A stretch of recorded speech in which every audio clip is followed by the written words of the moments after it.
a message from our sponsors who are supporting the podcast across the whole of September. Have you ever wondered what you would do if a loved one went missing? Have you ever wondered what those same loved ones might do if something ever happened to you? Help You Find Me is a safe and encrypted If I Go Missing file that you can securely share with the people you trust the most.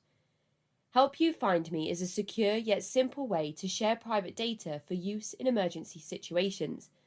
All data is end-to-end encrypted and accessible only by you and the people you choose to share it with.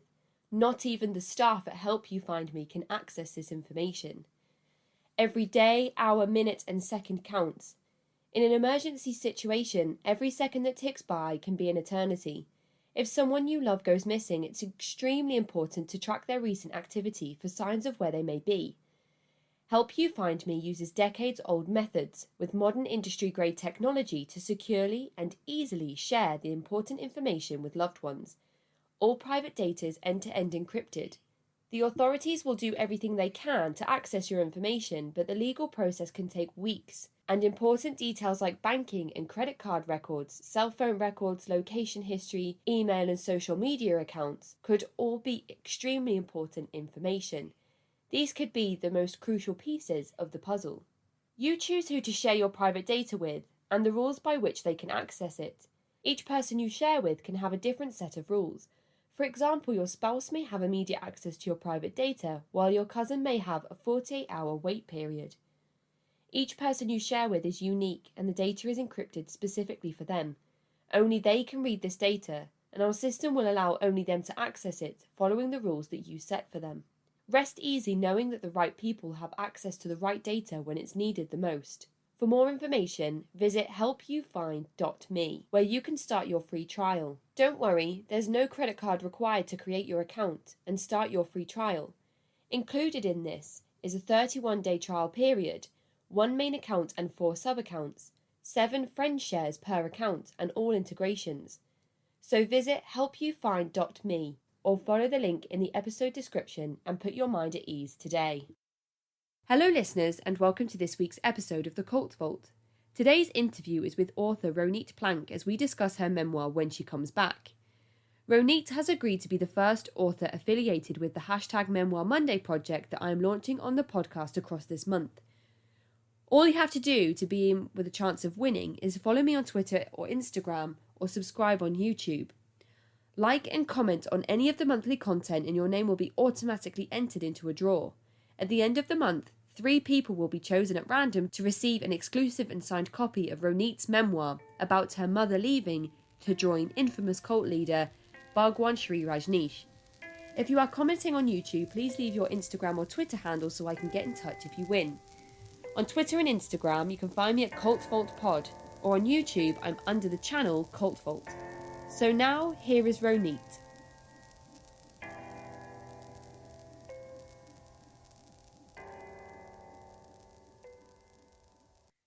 Hi Ronit, and thank you so much for joining me today. I'm excited to bring this episode to the listeners, especially after I got the chance to read your memoir, When She Comes Back. This episode is important because it will focus on the impact felt by family members when a loved one leaves to join a high-demand control group, as opposed to gaining a perspective of the person who has become a member of this group. So would you like to start by introducing yourself to the listeners? Yes, thank you so much for having me, Casey. And right before we pushed record, I was telling you how much I love the Cult Vault. I found your podcast a couple months ago and started binging. And I just fell in love with your content and with how you conduct your interviews and the depth that you go into. And then when we connected about this interview, I was so happy because I have this connection to your show before I got to be a guest. And so, I mean, I used to listen to your episodes and the guests and think, oh, wow, this is so interesting, their story. And I just love what they're talking about. And then here I am as a guest. So I want to thank you so much. And thank you for reading my book and getting my book and having me here in this space. So the question was to just introduce myself. So I am a mom and a teacher and a writer writer and a podcaster and a wife. And I was born in Israel on a kibbutz, which is sort of a communal type of work farm that these days has become a lot more capitalist, but at the time they were, socialist and very communal. And my parents, divorced when I was about 5, and we were in the States at that time. And when my father left to go to New Jersey to become to write the great American novel and resume his life, he left me and my sister and my mom in Seattle, in a place where she really didn't know anyone and had no family, and was on her own for the first time after living communally for her adult life as a mom.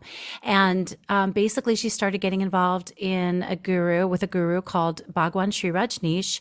And that is where my family's story and my story took a very different turn and created the events that are the subject of my memoir, When She Comes Back, and basically set me on this trajectory of, discovering who I am and struggling to figure out if I was valuable enough to stay with, and probably caused me to become an actor and to become a writer and to become the type of mom that I am.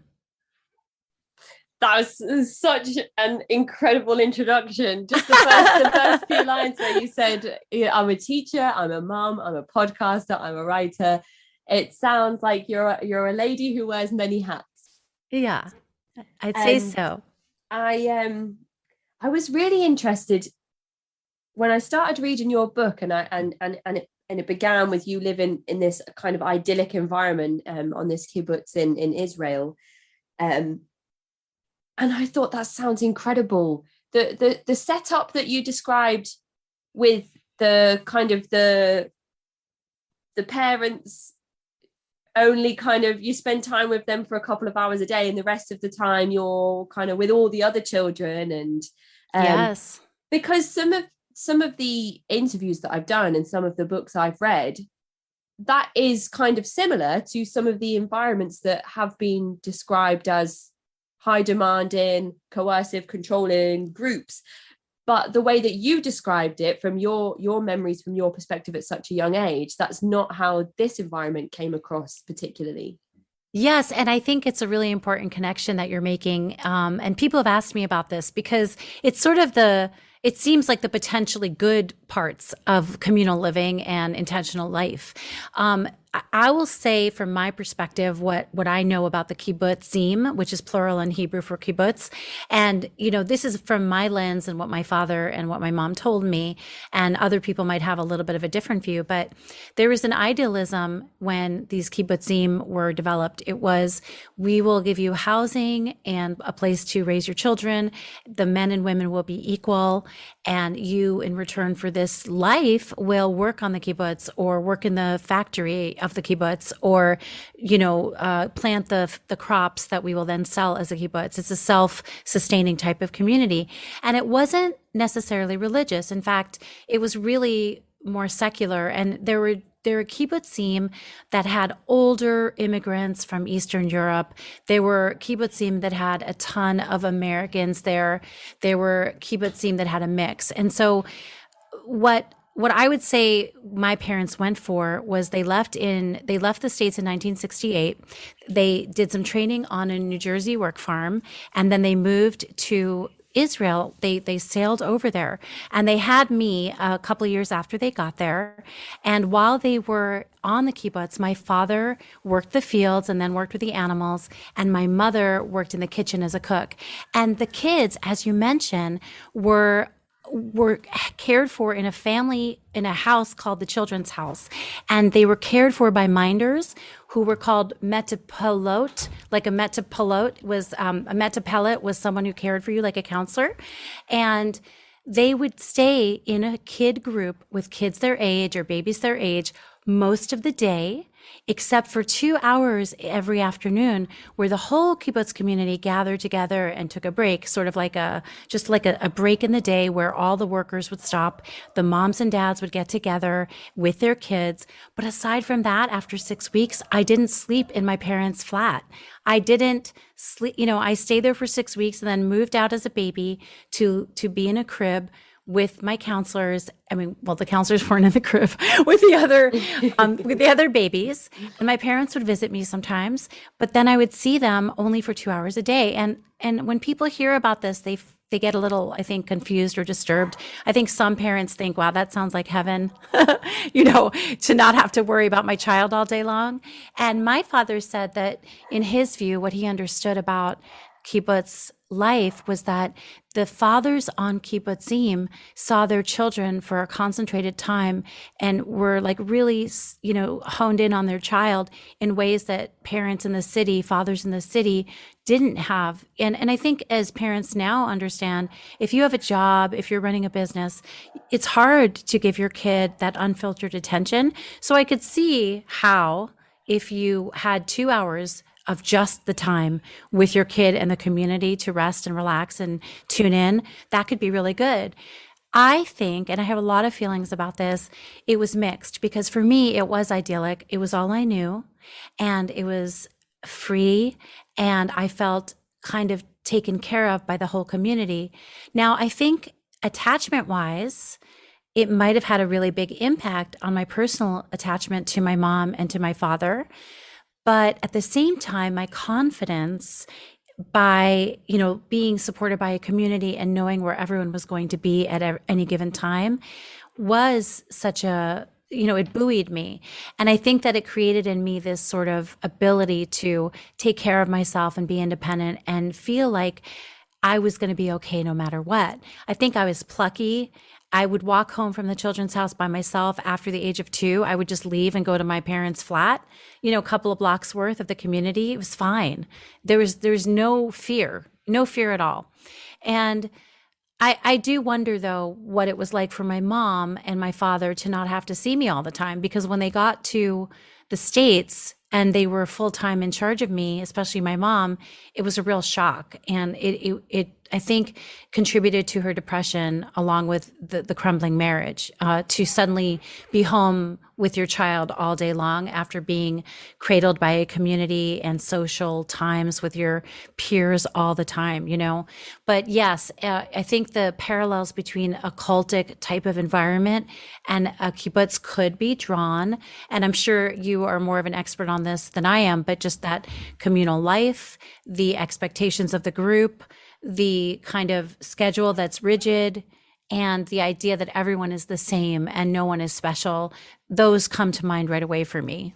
Yeah. And when I was reading the first kind of chapters of the book and tried to imagine the environment not through the eyes of this really confident, strong-minded, tiny little person as you were describing yourself, I was trying to imagine what it must be like for the community overall, because just through research about groups like Synanon, who had a similar kind of parents don't live with their children, the children live separately, parents, the big difference was that with Synanon, parents were discouraged from seeing their children, full stop. Their children were taken care of by somebody else or other people, and the parents were actively told that they shouldn't want to spend time with the children. Yes, and actually, I have to interject. Do you know about Mikel Jolet's memoir Hollywood Park? Because he's a child of Synanon couple. No, and so I don't. That sounds amazing. Yes, I can tell you all about it. He was on my podcast, and he's lovely, and he's in a band, and he spends the beginning of his memoir through the child view of waking up and not seeing his parents, and he left and was taken by, he was taken out of there when he was really little, but he remembers what it was like there. And he remembers not being in touch with his parents and not even understanding what they were supposed to be like in his life. Yeah. That must be so confusing because just now, with my daughter being so young, she will cry because she wants a cuddle or because she needs feeding. So as you grow up and you still kind of expect to have that support from your parents, that biological kind of support, it must be so confusing to try and work through that. And that'd be really interesting to read, actually, because there's not that much material I've come across from the perspective of children that lived on the commune, as opposed to adults that experienced the Synanon and then moved away. Well, exactly. So and it was interesting because you're talking about this idea of cult and kibbutz and commune and intentional living. And I remember during our interview, at one point I said something to Mikkel about, where you lived. And it was kind of like this organization. He said very, very straightforward and very sharply, he said, it was a cult. Make no mistake, it was a cult. And I think that people who have experienced that want to be sure people understand that this idea of living collectively and following a leader can get really tricky. And in fact, a friend of my husband's recently texted him post-COVID, or I guess we're starting COVID again, but post-COVID, and said, hey, let's go spend a week on an ashram. And I was like, what? Like, I just can't separate the dogma and the nefariousness from something like that. I have no interest in that whatsoever. And I do think that the other part that you're mentioning about the early childhood attachment and what it would be like to not have your kids be able to cling to you, and as they get older to realize, they still need you. I don't think I understood. And I think Mikkel may have a similar feeling about this. I don't think I understood until later that wanting to be close to your parents and needing that physical support, or even that emotional ongoing link where they really were there for you and understood that you had an ongoing need from them.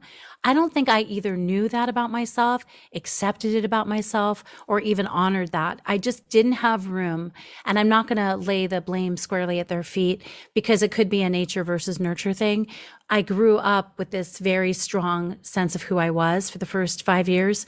And I guess I felt I was fine. But later on, when I wasn't fine and when it was a struggle and when I didn't feel supported, I think I didn't understand that I was supposed to have that, and I wasn't supposed to be alone in growing up. Mm-hmm. Yeah. And that comes across so perfectly in your writing. You really do get a sense of knowing that kind of that tiny person, and then going through that experience of you growing up and kind of feeling awkward and trying to find your way through, and not really knowing if the way you're doing things is right, or that really did come through. And I was reading the book, and as I was going through it, I was feeling like, and I mentioned this in the email to you, I was remembering parts about my childhood that were awkward and clunky and kind of felt really like I didn't know if I should try and go one way or go the other. And that definitely came through in your writing. But then on top of that, you've got the added sort of like, where is mum? Is she going to come back? Dad's got a new partner. How do I feel about them? So that's definitely stuff that we're going to get into a bit more. But the point there, I think the kibbutz sounds like it has some elements of familiarity around cultic themes, like you mentioned before. But Synanon, you didn't even get those 2 hours of unbridled attention from your parents. I think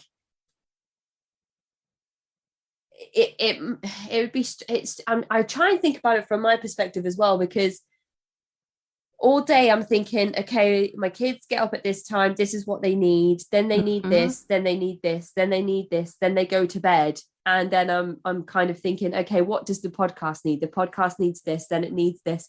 And if I had 2 hours a day where I didn't have to worry about what they were eating, or if they needed changing, or if it was bath time, I imagine that I would probably really appreciate the time with them a lot more. And everybody always says, oh, love them while they're young, because they grow up so fast. Yes, which is really a difficult thing. It's like that's a tricky thing when people say that. I think a lot of moms especially kind of have a mixed feeling about that comment.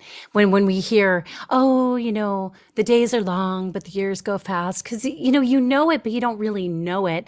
And that really can't stop the feelings of overwhelm or frustration when they're happening. It only works sometimes to like calm yourself down, take a deep breath and realize, try to just enjoy this right now. Yep. This is important. I can stop stop my editing right now for a minute. My kid is in my desk area. He wants to talk to me. Okay, let me do that, because that is not going to stay forever. And so then I can kind of compartmentalize a little bit.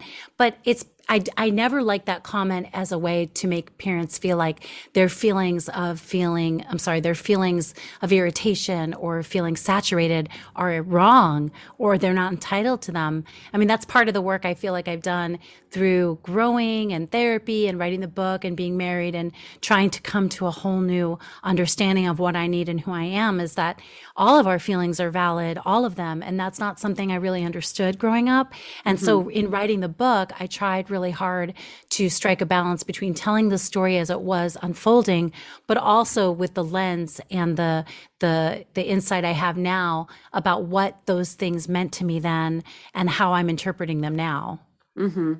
Yeah. I mean, mum guilt is rife enough as it is, Right. I say to my partner, I'm going to go get a shower, and I'm like, is that okay? And he's like, of course that's okay. And I'm like, okay, I'll be really, really, really quick. And then if I hear the baby cry while I'm in the shower, I'm like, oh no, hurry up. Oh, yes. So, well, it doesn't really real. end, because Casey, yesterday we were getting ready for a birthday party, and like family's coming and it's going to get a little hectic. And I said to my husband, I really want to take a bath. I really need to do a lot of things, but I kind of want to take a bath. Forget it. I won't take a bath. And he said, just take a bath. Things are about to get really hectic. Just go relax and take a bath. And sometimes it takes your partner or someone who really loves you, to tell you that so that you believe it. Right. Yeah, and I did. I took the bath and I was like, the world didn't fall apart.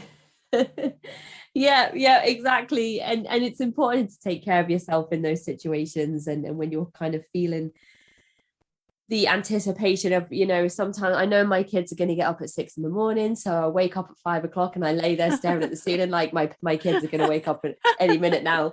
But I think that the main point to draw from that is, if you had those 2 hours of not worrying about all of that stuff to just enjoy your children, I can see why that would be appealing for parents. And you mentioned before that it was a whole community that you felt safe in, and that definitely came across in your book when you mentioned kind of knocking on every door on the way home and saying, I need a snack. And everyone would be like, okay. And we used to have there was a little cat that lived in on our street that used to go all the way, and she was a big chunky cat, and she used to go every house, and then she'd be like, out your Casey, back door. And are you comparing me? You're comparing me to a kitty, which is fine. I do. I love cats, and I agree 100%. I think for years, and maybe even still now residually, when I go over to someone's house, for years, I'd look on the coffee table, any snacks? Yeah. Do you have a bowl of candy like my grandmother? I just am so food oriented, and memories are so anchored by food for me. And I definitely believe food is love. And, I feel like I can't escape my associations with food. So definitely, I think I was asking for some food and attention on my way home when I was, 3 years old. Yeah. And it's just so wholesome and innocent. And that, I remember my primary school teacher, she would, so kindergarten, I guess, she would,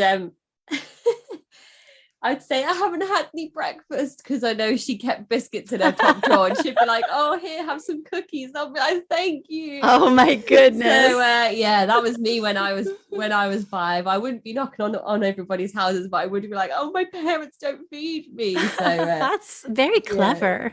But when my parents got a phone call asking if they'd been feeding me breakfast, that wasn't cool. That wasn't good. You were discovered, but it sounds like you and I would have been friends.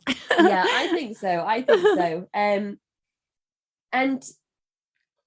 then you mentioned as well the attachment side of things with your parents, that maybe you missed out on the early attachment forming, and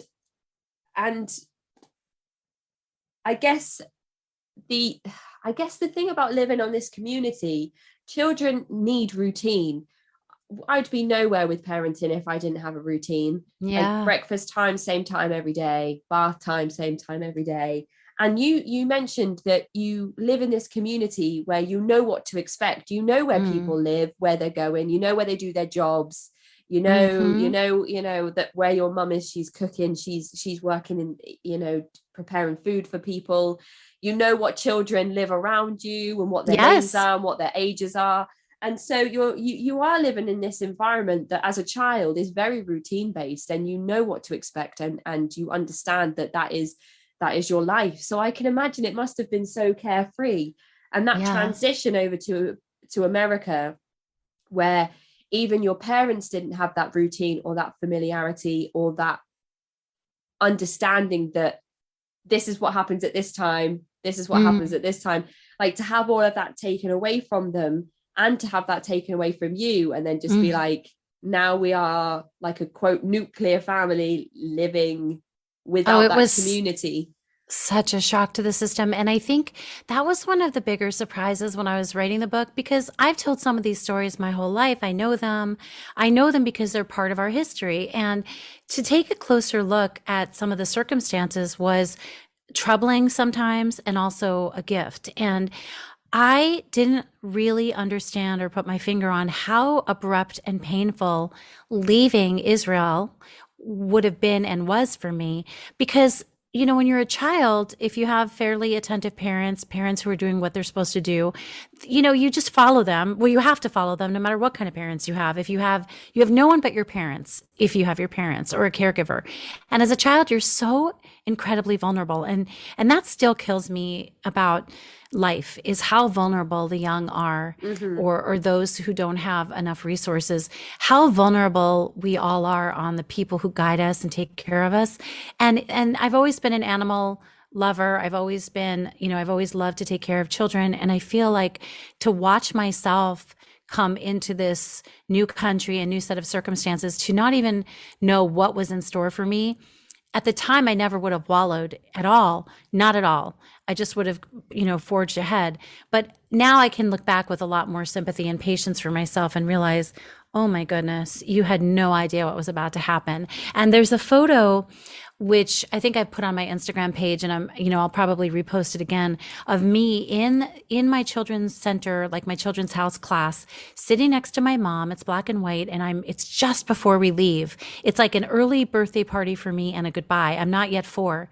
And you can see me looking at the camera. I'm in a little dress. I can tell I knew that I looked cute that day. Like my stomach fit into my clothes, because I was always bigger than the other kids and, towered over them. And there I am with my hair in a sweet little bob, and I'm sitting next to my mom, and you can just see on my face that I know something's about to change. Something is about to change. Like you can just see, I'm like, okay, what's going on? This is a goodbye party. Everyone's making a big fuss, and I still didn't fully understand the other shoe was about to drop. And the other shoe was, let's leave this country, all your friends, the environment the dog you had. Let's go to this cold city where we know nobody, Seattle, Washington, and we have no support. And let's, and we're going to have this family. And my parents were not happy with each other. And I didn't know that, but I knew it. I felt it. And I tried to convey that in the book. And I feel that we all would do well to remember that kids pick up on a lot of our energy. And something that I learned as a parent, 4 or 5 years into parenting, I learned from the preschool teacher was it's okay to tell your kid how you're feeling, even if it's a not happy feeling, even if it is one of frustration. I don't think my parents ever said to us, and part of that was the era, we're talking like late 70s and stuff. They never said, I'm feeling really overwhelmed right now, or I'm really frustrated, or when you throw that book at, the floor, it really makes me angry. It hurts my feelings. Nothing. And so there I was, just kind of reading faces and trying to vibe out what was happening. And I was good at that. I don't know how many times I was wrong, but I know that I was right when I felt anger in my mom, distance in my mom, sadness between my mom and father. My father was less around. It was just like the world was coming, it was crashing. And part of what I hesitated about writing the book when I was in my graduate program for writing, I felt that certainly my story is not a hard story compared to others, that certainly people have it worse than this. I had a parent present ultimately. I had a roof over my head. I never starved. I haven't borne a lot of prejudice against my, I passed for white. I just didn't, I knew that my story wasn't dire. And so I hesitated to write it. But then in my program and with my teacher, I came to understand that all of our stories matter. And if you don't tell your story, somebody else will tell it for you, or they won't tell it at all. And so why shouldn't you tell your story? And in reading the responses from readers and messages that I get, I see that people who have had similar upbringings are happy to read the story and see a reflection of their experience. And people who didn't have this exact situation, but had mental illness in a parent, or had emotional abandonment, or had alcoholism in their family that riddled the dynamic and made them lose out on so much connection, they see themselves in this story. And so it has offered something, even though it was just one story. And so I think that, that's a little bit of my soapbox about telling our stories, but also that it has been so therapeutic for me to go back and look at the life I had that I got through waiting for the next thing and the next thing and the next thing, but being able as an adult to really kind of spend time there and slow down those moments and feel them from the security of my adult life that I get to control. Yeah. And I think a lot of these stories where people have gone through these experiences and have come out of the other side and had to do a lot of work to get themselves into a more favorable position, whether that's financially or with mental health. A lot of that does come down to sort of accepting things that have happened, but knowing that it's okay to talk about them once they get kind of to the stage that they're comfortable to have those discussions and speak out, because I know that there must be so many people that have had these experiences that don't want to come and speak, that would never come on a podcast and talk about things. So I hope that there is some other way that those people get to tell their stories in some way. Whether yes, and I think writing their own journals and keeping those journals to themselves. Yeah, but that's part of the work that you're doing too. Hearing other people tell their stories has to be helping those who have been cult survivors or cult adjacent. That people understand this, and even if they're not ready to tell their story yet, which I wasn't necessarily. In fact, I just got a letter from my mother-in-law. I'm sorry, my mother-in-law's friend. I think she's 96 now, this woman who I met when who I met before I got married in LA. And then I met when my daughter was a baby, my first. And we've kept in touch here and there, but she sent me a letter. I just got it, an actual post office letter that says, I had no idea about your story until I read your book. You just were my friend's new daughter-in-law. And I didn't know anything except that you seemed nice and that you were in this young couple. And she said, thank you for writing the book, et cetera, nice words. But here I was just living my life. I wasn't ready or interested in going back and unpacking all this.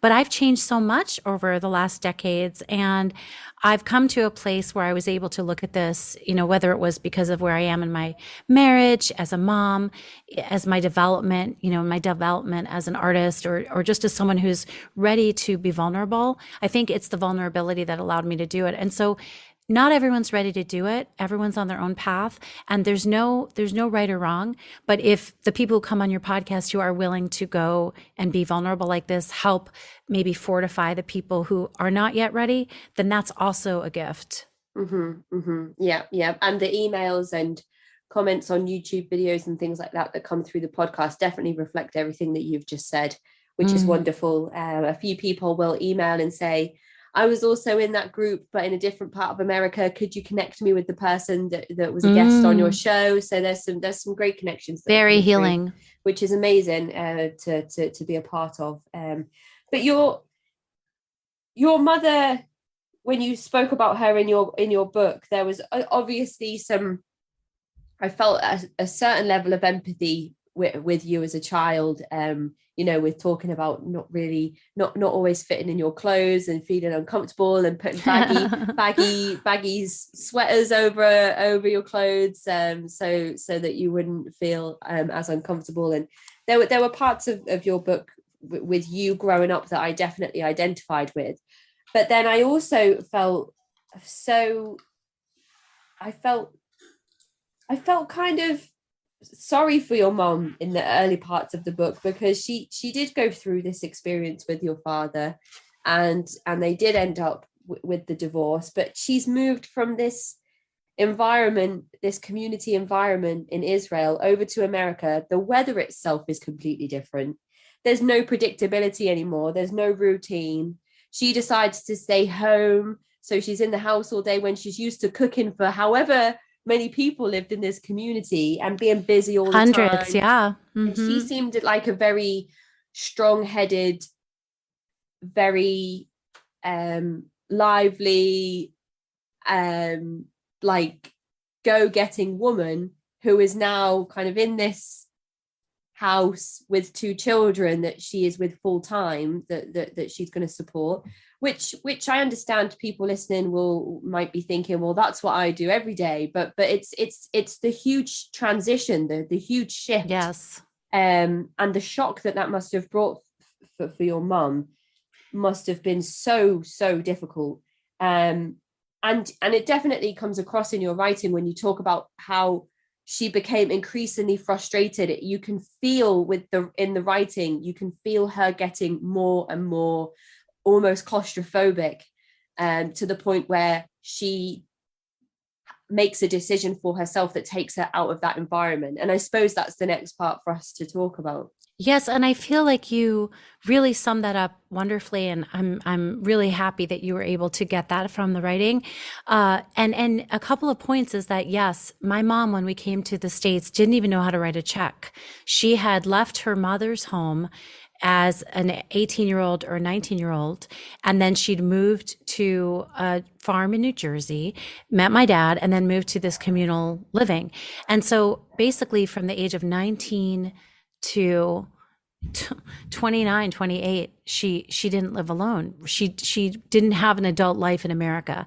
And when they came to the States, my dad was in graduate school, and I want to just make sure I spend a second on this. She didn't necessarily choose to stay home. I think that they talked about it, and there didn't seem to be another option. And my father, in recent years, I think just last year, said to me, he never should have said that she should stay home with the kids, that she was a social woman, mm-hmm. and she should have had a job, that he should have seen that her being in the world and having a job would have made a lot more sense for her, that maybe they should have spent the money that they were saving by not getting a babysitter on a babysitter so my mom could go into the world. I mean, I think about all the different the choices people make, mm-hmm. and how it affected us. Because another regret that my father had is that he left Seattle and went to New Jersey and left my mom with us. And he told me this last February, that was his biggest regret, that he didn't stay in Seattle and try to work it out, that he left the family. And so it's amazing, right? What you get out of people when you write a memoir, and then if your family is still talking to you, which I know we'll talk about that later, you can get all these like gold nuggets. But yes, happy to move on to the next part, which is, the growing frustration my mom felt. And then she meets a friend that talks more and more about this. Yes. This kind of group that they've been introduced to. Yes. And this is where your life kind of changes completely. Not just moving from Israel to America, but having your primary caregiver leave the country again, but just not with you in tow.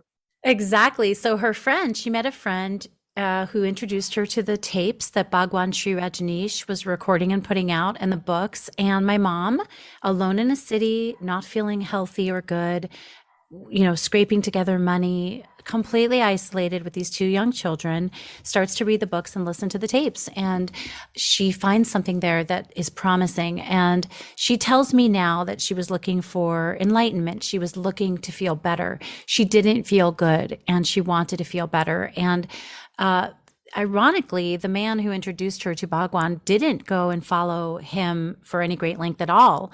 And I remember for years being really ticked off at this guy, like, why did you have to bring this guru into my mom's life? But of course, I used to also blame Bhagwan for existing, which, I'm not happy that he existed, but the blame lies with, my mom. Like, she left, not everyone would leave, and she did. But that was part of what I wanted to create in the book, which I appreciate that you felt that sympathy for my mom, is that there is no just one side to a story. I could write a book where I'm talking about how my mom is evil and cruel and left to go to India and didn't care about us, and write a story like that. But I try to put the reader into the shoes of my mom and my father and us, because it's a multi-dimensional story. And, I'm not saying I would want to go to India or that I agree with her decision to go to India, but I wasn't living her life. I wasn't in that situation. And the situation, I think, was crushing, and where is the person who doesn't have the fortitude gonna get it to stay put? And, if you think about it, she had been left in Seattle with us, and my father left her there. So I could see how after 8 or 9 months or a year, she'd say, it's probably your turn to take the kids, ex-husband. It's your turn. I want to go to India. I'm going to go for the summer. So that's all it started out as. And in the book, I talk about going to meditations and centers where Bhagwan and his people, not Bhagwan himself, but his tapes and his books were talked about, and being a young kid watching these adults kind of zoned out and not really paying attention to us, which was really, I'm so curious. I'll be really happy to know what listeners think about this, because I think this is like a theme. When we came in to the room, me and my little sister, I was 5.5, she was 2.5, 3, adorable, my sister. No one was rushing over to us and embracing us or really coddling us that I remember. It was really just about the adults. And that was part of what Bhagwan, extolled. And I think I knew, even at that young age, which I write about, that something wasn't quite right. There wasn't a real connection in their eyes. There wasn't any real appreciation for children the way lots of groups will appreciate children, families, extended families. Oh, there's a child here, let's make some room. Nothing like that at all. And so I think that when she dropped us off in New Jersey, which is how the book begins, that's the prologue, is the airport scene, which was one of the first memories of that kind of trauma that I absorbed. There was a couple in the early scenes, but that was one of them. She left, and there she went to go to India to follow Bhagwan, and she was supposed to come back at the end of the summer. So that's painful, but not unrelenting. Mm-hmm. Until she decided to not come back. And that's, that began the separation in my life from my mother. And I wonder if the promise of community is also something that kind of spoke to your mom as well when she was listening to or hearing about what was happening over in India. So I suppose it should, for some of the listeners that might not be familiar with this movement or may not have watched the popular Netflix documentary Wild Wild Country, so there might be some people listening who aren't sure who Bhagwan Shree Rajneesh is. So I don't know if you could give us kind of a brief Yes, summary. I will give you a little bit, and then if you have anything you'd like to add, I'd love to hear what you found, because you approach things in a different way than I do, because I got what I needed for my story, and you might have a little more of an academic background on it. But Bhagwan Shree Rajneesh came up in India. He was doing lectures and becoming more and more popular, and this would be in the 70s. He was a scholar. He was a student and then a professor at university, and he began to develop a following. And he started to work with something he coined dynamic meditation. And dynamic meditation became sort of a core element of a lot of other cults. And this was a way to sort of get out of your body and transport yourself. And it had to do with moving your body and until exhaustion and breathing heavily and a whole bunch of other things that you can see footage of in Wild Wild Country. So he started with that, and his following just grew and grew, and he was really attracting Westerners, tons and tons of Westerners. I know that there was a branch in the UK. There was a branch in lots of different places. And so tons of people would come to India and they would give up their possessions and their life. They would donate to him and his ashram. And there were thousands, I believe, eventually on the ashram and around the ashram in Pune. And one element of his practice was that you should have sex as much as you want. You should have sex with as many partners as you want. And I didn't understand until I was 40 that he was actually called the sex guru. And I didn't know that. All this time my mom had gone to follow this guru. I didn't really like him very much, but I had no idea at all that she was following what was known as the sex guru, which really put a different angle on it. The other thing that was required was that I don't know that he said you must do this, but he highly recommended vasectomies and sterilization for his followers, because the idea was to focus on him, which I think is very, prevalent amongst cult leaders, is they need their followers to focus on them and the movement and to separate their attachment to family and friends who would maybe draw them in. And so it was recommended that you don't bring your kids to the ashram. You don't carry them with you. You don't have kids. But if you are going to bring them, they're going to stay separately from you. They're going to stay in a house, similar in a sense to the children's house. And so I asked my mom if she ever saw kids running around on the ashram, if she ever noticed kids, because I thought, when she saw kids, did she remember, oh yeah, I have a couple of those in New Jersey, where are my kids? Or what was her feeling about that? And she says she doesn't recall seeing them. So, you have to remember, I guess she's in her late 20s, early 30s, and she's there for herself. Someone I interviewed for my podcast was the child of a father who was at the UK house for Bhagwan. And when she would see him on weekends, she said that the adults would kind of sit around with stuffed animals and teddy bears and plush toys in their lap. They'd be sucking their thumb. There was this idea of regression. And she was around that sexual activity as well. And she also noticed that the adolescents and the very young adolescents who had not yet gone through puberty were very sexualized. So the kids who were on the grounds with their parents were already very sexualized. So that's some of the background on Bhagwan. And he had interest. It's just interest. This is just something that I drew on personally. And I think I've mentioned this on a previous episode before. When they moved kind of over to Oregon more so, when in the documentary Wild Wild Country, when you see Mara and Sheila on the telly, who is kind of Bhagwan's right hand woman, his number two, or whichever phrase you'd like to apply, she is so charismatic herself that I almost felt like, and it was interesting reading your book, because I've started reading one of the biographies on Bhagwan that you mentioned in your book, one of the texts that you've read, and then some of the stuff you mentioned about Bhagwan and the messages and themes that he endorsed throughout his leadership of the group were very, very different to the way that Wild Wild Country presented Bhagwan. They almost presented him as if he had no culpability in anything that happened, and that it was all Mara and Sheila who orchestrated everything, and she did everything for Bhagwan on his behalf. Yes, I saw that too. I felt that too, the way they portrayed him. Yeah, absolutely. And I remember watching it and thinking, this is not in line with what I've read or what I know about Bhagwan. But also, like, in the stuff I've read, I didn't realize how charismatic Sheila was either.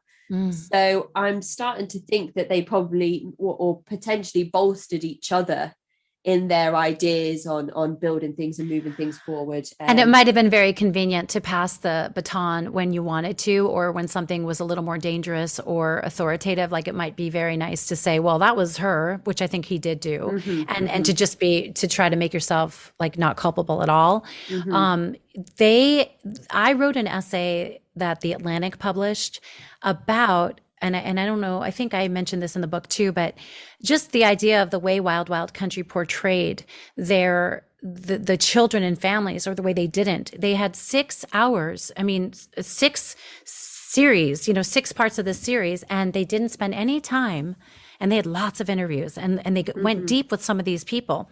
No time about the repercussions on families, no time about the sterilizations, no time on the developing of, the AIDS vaccine in a lab, no talk about parents and how they were encouraged to leave their kids and what the repercussions were for families. And that really irked me. And so I wrote a piece about it because I felt like, hey, you missed a really big part of this story. And I understand. And this goes back to the idea of storytelling and the lens that you're looking at things through. If if I didn't say anything about that, there would be people that wouldn't even realize that this part was missing from the story. You have to, you know what I mean? Like, my perspective That is very true. Yeah. They didn't even, and I did someone did reach out to me and said, hey, I read your piece and I agree with you. I don't know what happened to that part of the story. And it was only when I read that particular paragraph in your book that I realized after watching the documentary that you're right. I don't remember seeing any children. I don't remember the arrangements for children. No. I don't know if the young adults had roles to play within building the community over in the States, because there's a lot about Sheila talking about how brilliant it was, and yes, but where were they? I mean, you just see the adults, and the thing is, there were adolescent kids there. There were a little younger than adolescent kids, and every time footage was shown of the Rancho Rajneesh, because I guess we've sort of pivoted over to the Oregon site. So I should mention that after India, Ma Anand Sheila, his right-hand woman, and Bhagwan, they found this place. She found this property, the Big Muddy Ranch in Oregon, in Antelope, Oregon, and they put money on it. They bought it, and they created what was called Rajneeshpuram, or Rancho Rajneesh, which was a whole giant sprawling community, which we can talk about. But when I was watching footage of building the community and people lining up to see him drive by in his Rolls Royce, because that's the other thing, he's called the Rolls Royce guru. He had 96 Rolls Royces, and he would, when he was feeling healthy, he would drive through on the one road and people would throw flowers at him. But every time I was doing two things watching this series: scanning for my mom to see if I could find her amongst the followers, and looking for children. I just wanted to know. And I didn't see either. Yeah. I think I hadn't realized that until you mentioned it, that there were no children, and I realized after kind of reading a little bit about the movement and about Bhagwan Shree Rajneesh before watching the documentary, and then realizing that they didn't really mention the HIV strain that they were trying to turn into kind of like a bioweapon. Obviously they talk a little bit about the salmonella, which we can discuss a little bit later on, but it's my understanding that he had to flee India because people were unhappy with him because he'd racked up loads of like unpaid tax. Yes, I mean, this is the thing. There are two questions about cult leaders. I mean, I have a lot of questions, but I love the fact that you're so well informed and that your listenership is so well informed. I could learn so much from you and from them. My first question is it possible to become a leader of a spiritual movement, or maybe even a giant company, and not become a megalomaniac? Is it possible to not believe your own bullshit? I don't know.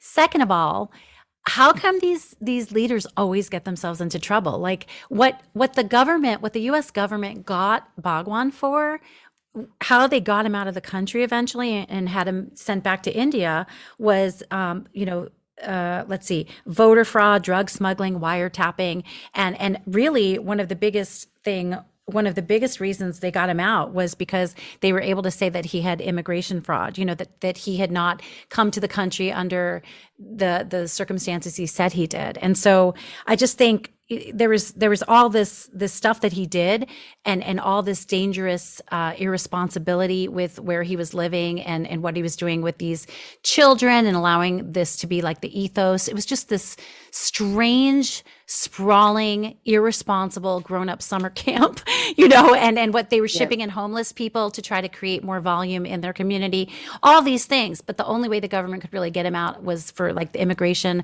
fraud and the drug smuggling, Yeah. Yeah. It's one of those that I think it's on the surface,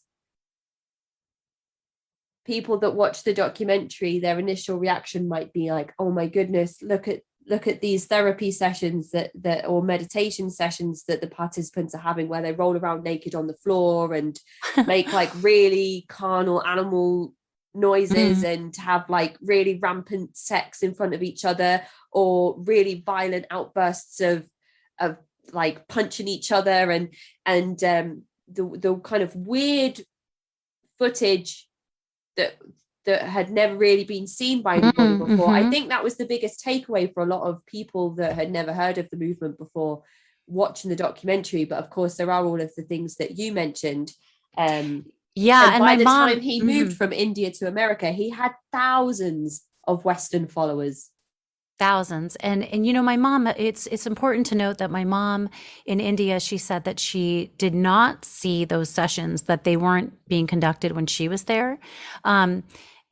You know, so I think it was before then. I mean, she did walk on hot coals, and, you know, I'm sure she had a lot of, you know, quote relationships and stuff, but I really don't know. She doesn't talk about that with me, which is probably a godsend. But you know, the recipe is all there for media attention and infatuation with this story. You've got an Indian guru, you've got Westerners flocking to him, you've got rampant sex, you've got you must wear the colors of the sunset, you've got like communal living and people leaving their homes and their families. It's just so salacious and so tempting. And to see footage of those therapy sessions, those brutal therapy sessions, and to see all these grown-ups acting like they found God, you know, that he is God. It's just to all be acting as a group, you know, it's the cult experience, and it's captivating. But the media scrutiny, the attention, all the articles written, even the sketches on SNL, none of that talks about, you know, the child side of it, of course, you know, because that's a little more complicated. And I also think it's an interesting experience as a child of someone who is involved. And I think other cult survivors or kids of cult survivors could attest to this, to see your story or part of your story be consumed in the media, to see it as a punchline or to see it depicted in a way that wasn't exactly your experience. That is a slightly unnerving feeling. Yeah, I can absolutely, see how that would be. I wonder how your mum felt as well when she realized that this documentary was going to be released or made, or when people started talking about it and she caught wind of what it was. And I wonder for her how that must have felt. I wonder if she watched it through, wondered if she'd see herself hoping that she would or hoping that she wouldn't. I mean, it must be really strange for people to have experienced both communes and then to see how they're depicted on screen, because I'm sure that they really weren't, the experiences weren't anything like what us as consumers were fed by the documentary team.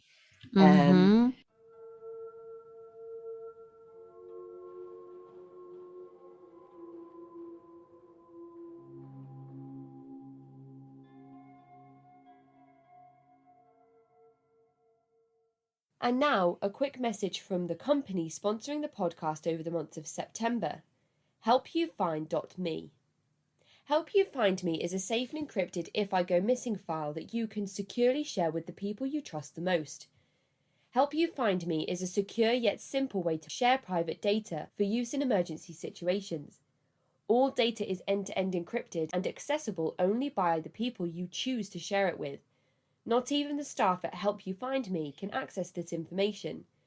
You can visit their website, helpyoufind.me today to start a free trial, or you can use the code HYFMCOLT to get a 20% discount. Using this code will also support the podcast. That's helpyoufind.me/HYFMCOLT, or follow the link in the episode description and put your mind at ease today.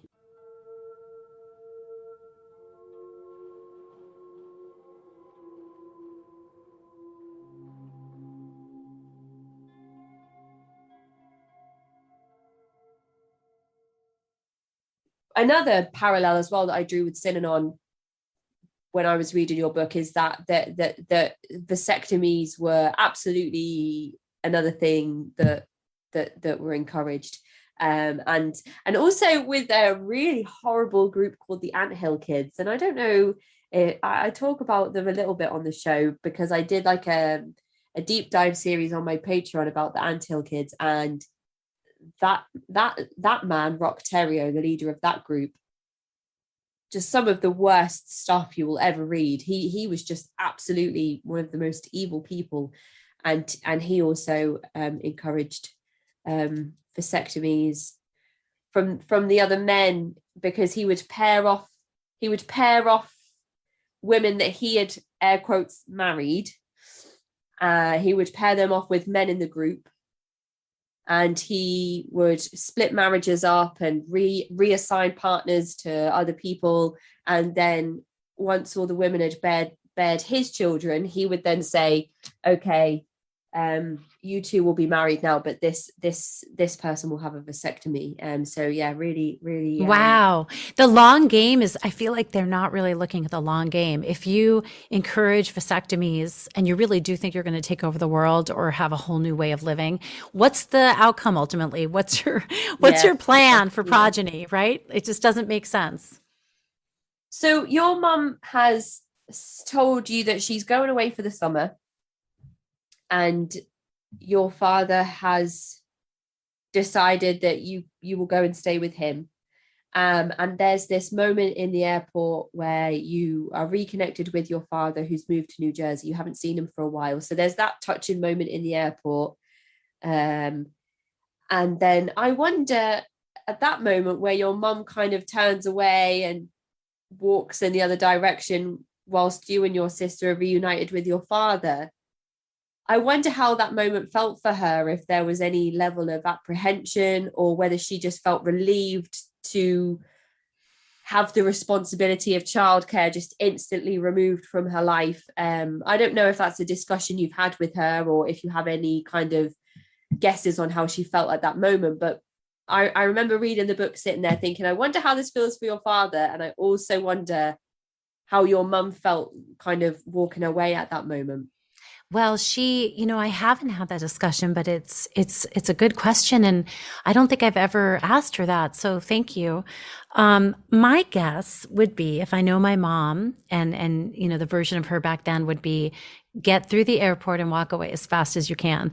And it might not have even been a conscious, I don't want to feel this. I don't want to feel this. It may not have even been that way. I think my mom had developed some shields to protect herself. And I'm sure at that point she just had to go. I mean, I'm sure she just had to go, but I can't be certain. And I certainly would never want to completely speak for her. Mm-hmm, mm-hmm. Yeah. Which is another thing that I think you do really well in the book, as well as you go through, is make sure that you're not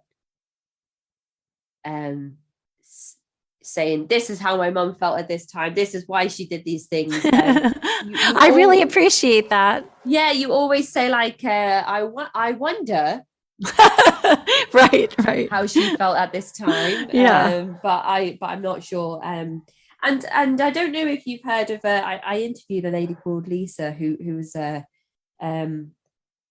whose mum had similar experiences with her mum. When I read her memoir, To the Moon and Back, about her experiences with the Unification Church and her mum joining. I know her.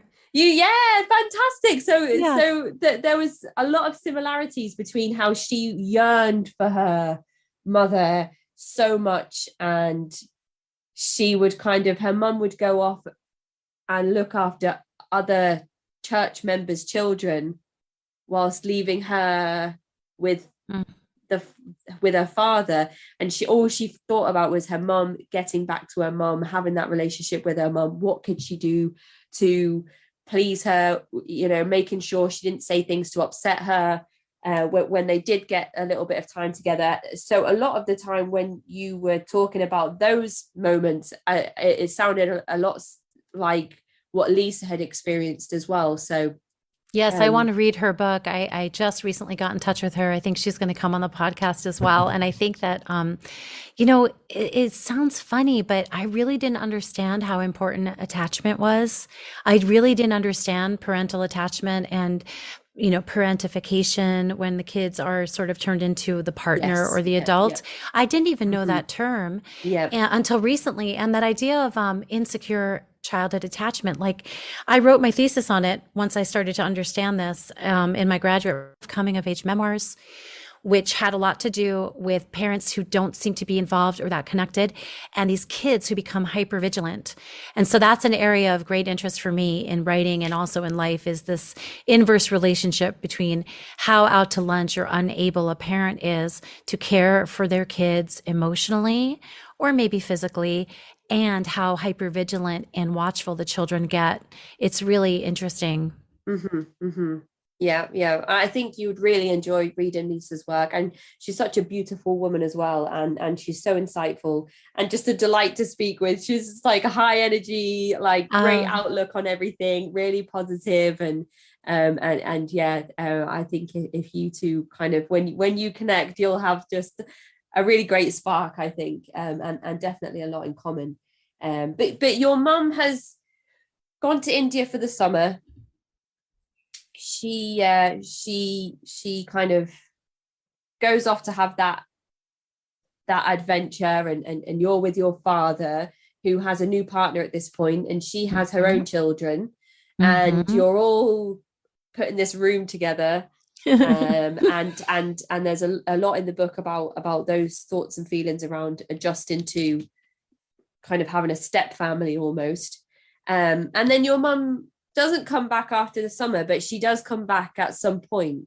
Mhm. Yes, she comes back almost a year later because her mom is ill, is dying. She has breast cancer, and my mom came to help, which, her mom and her had a very difficult relationship and not a healthy one at all. And so I'm sure that was a very difficult thing for my mom.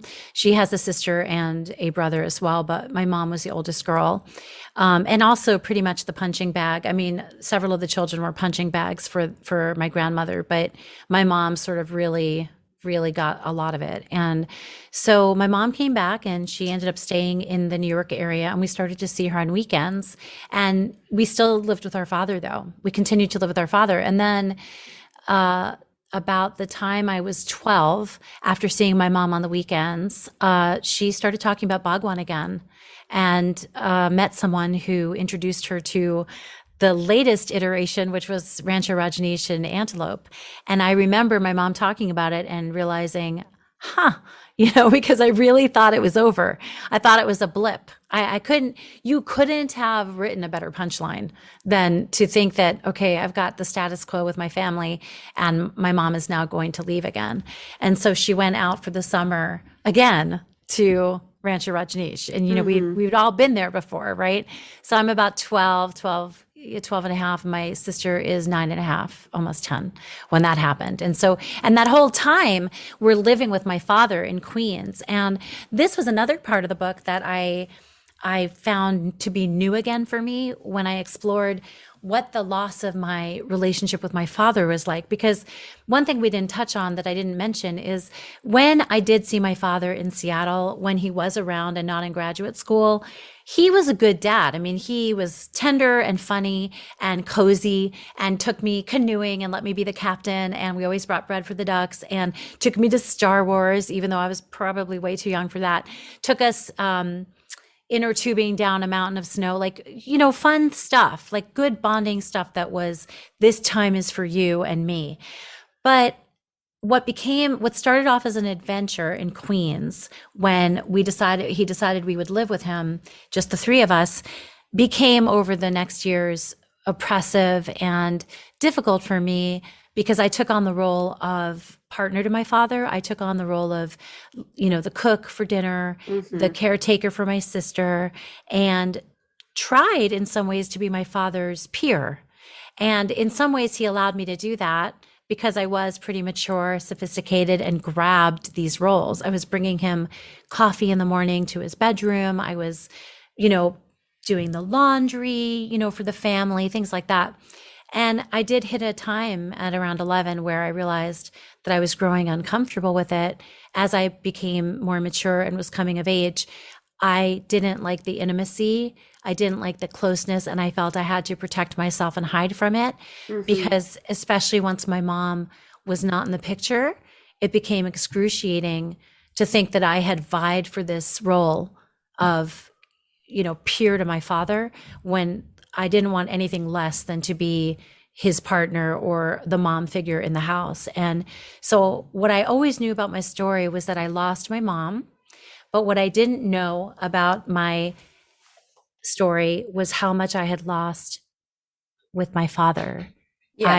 I lost this closeness and this feeling of safety and this you and us against the world, like dad and me and my sister against the world. It was so cute for a little while. It was enough for a Mm-hmm. while. Mm-hmm. But then as I came of age and we were stuck in this apartment and I was waiting for things to change, it became, really difficult and painful. That absolutely comes across in your writing as well.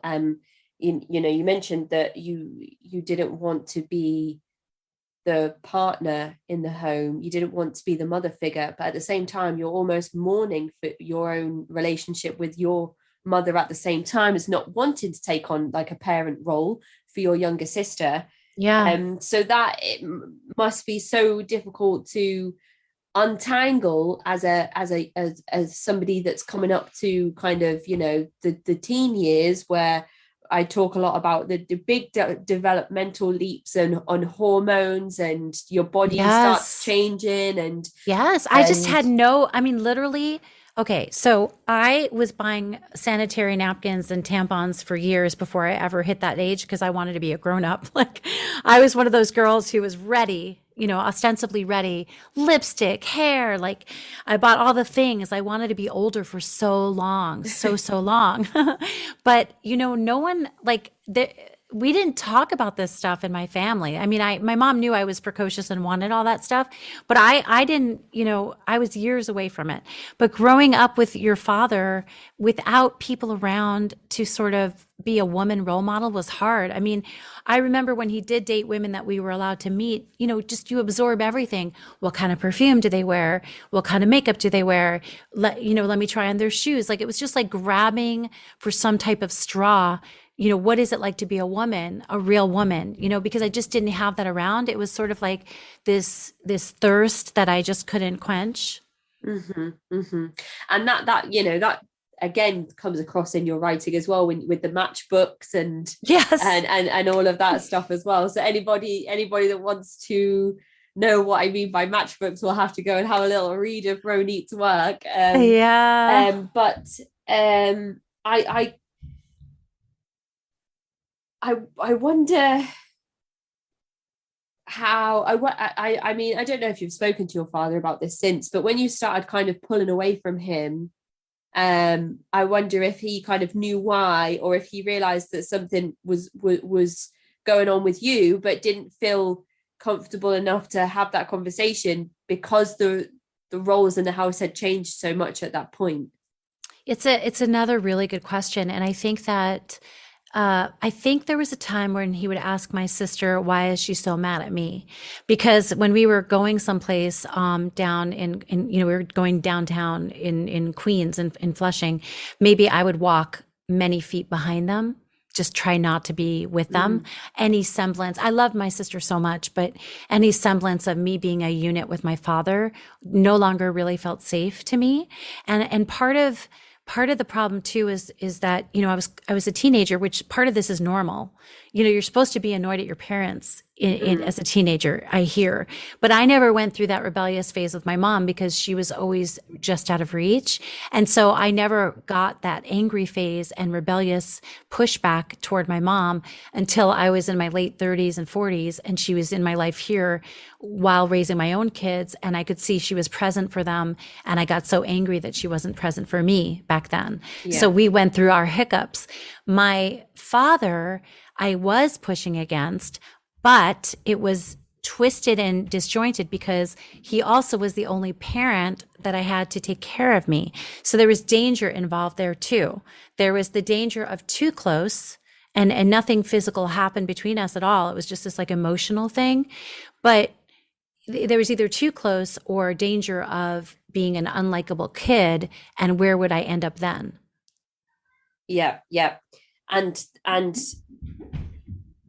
I don't even know where I'd begin to try and work that out if that was something that I'd experienced. It's the only parallel that I could draw when I was reading those parts of your memoir.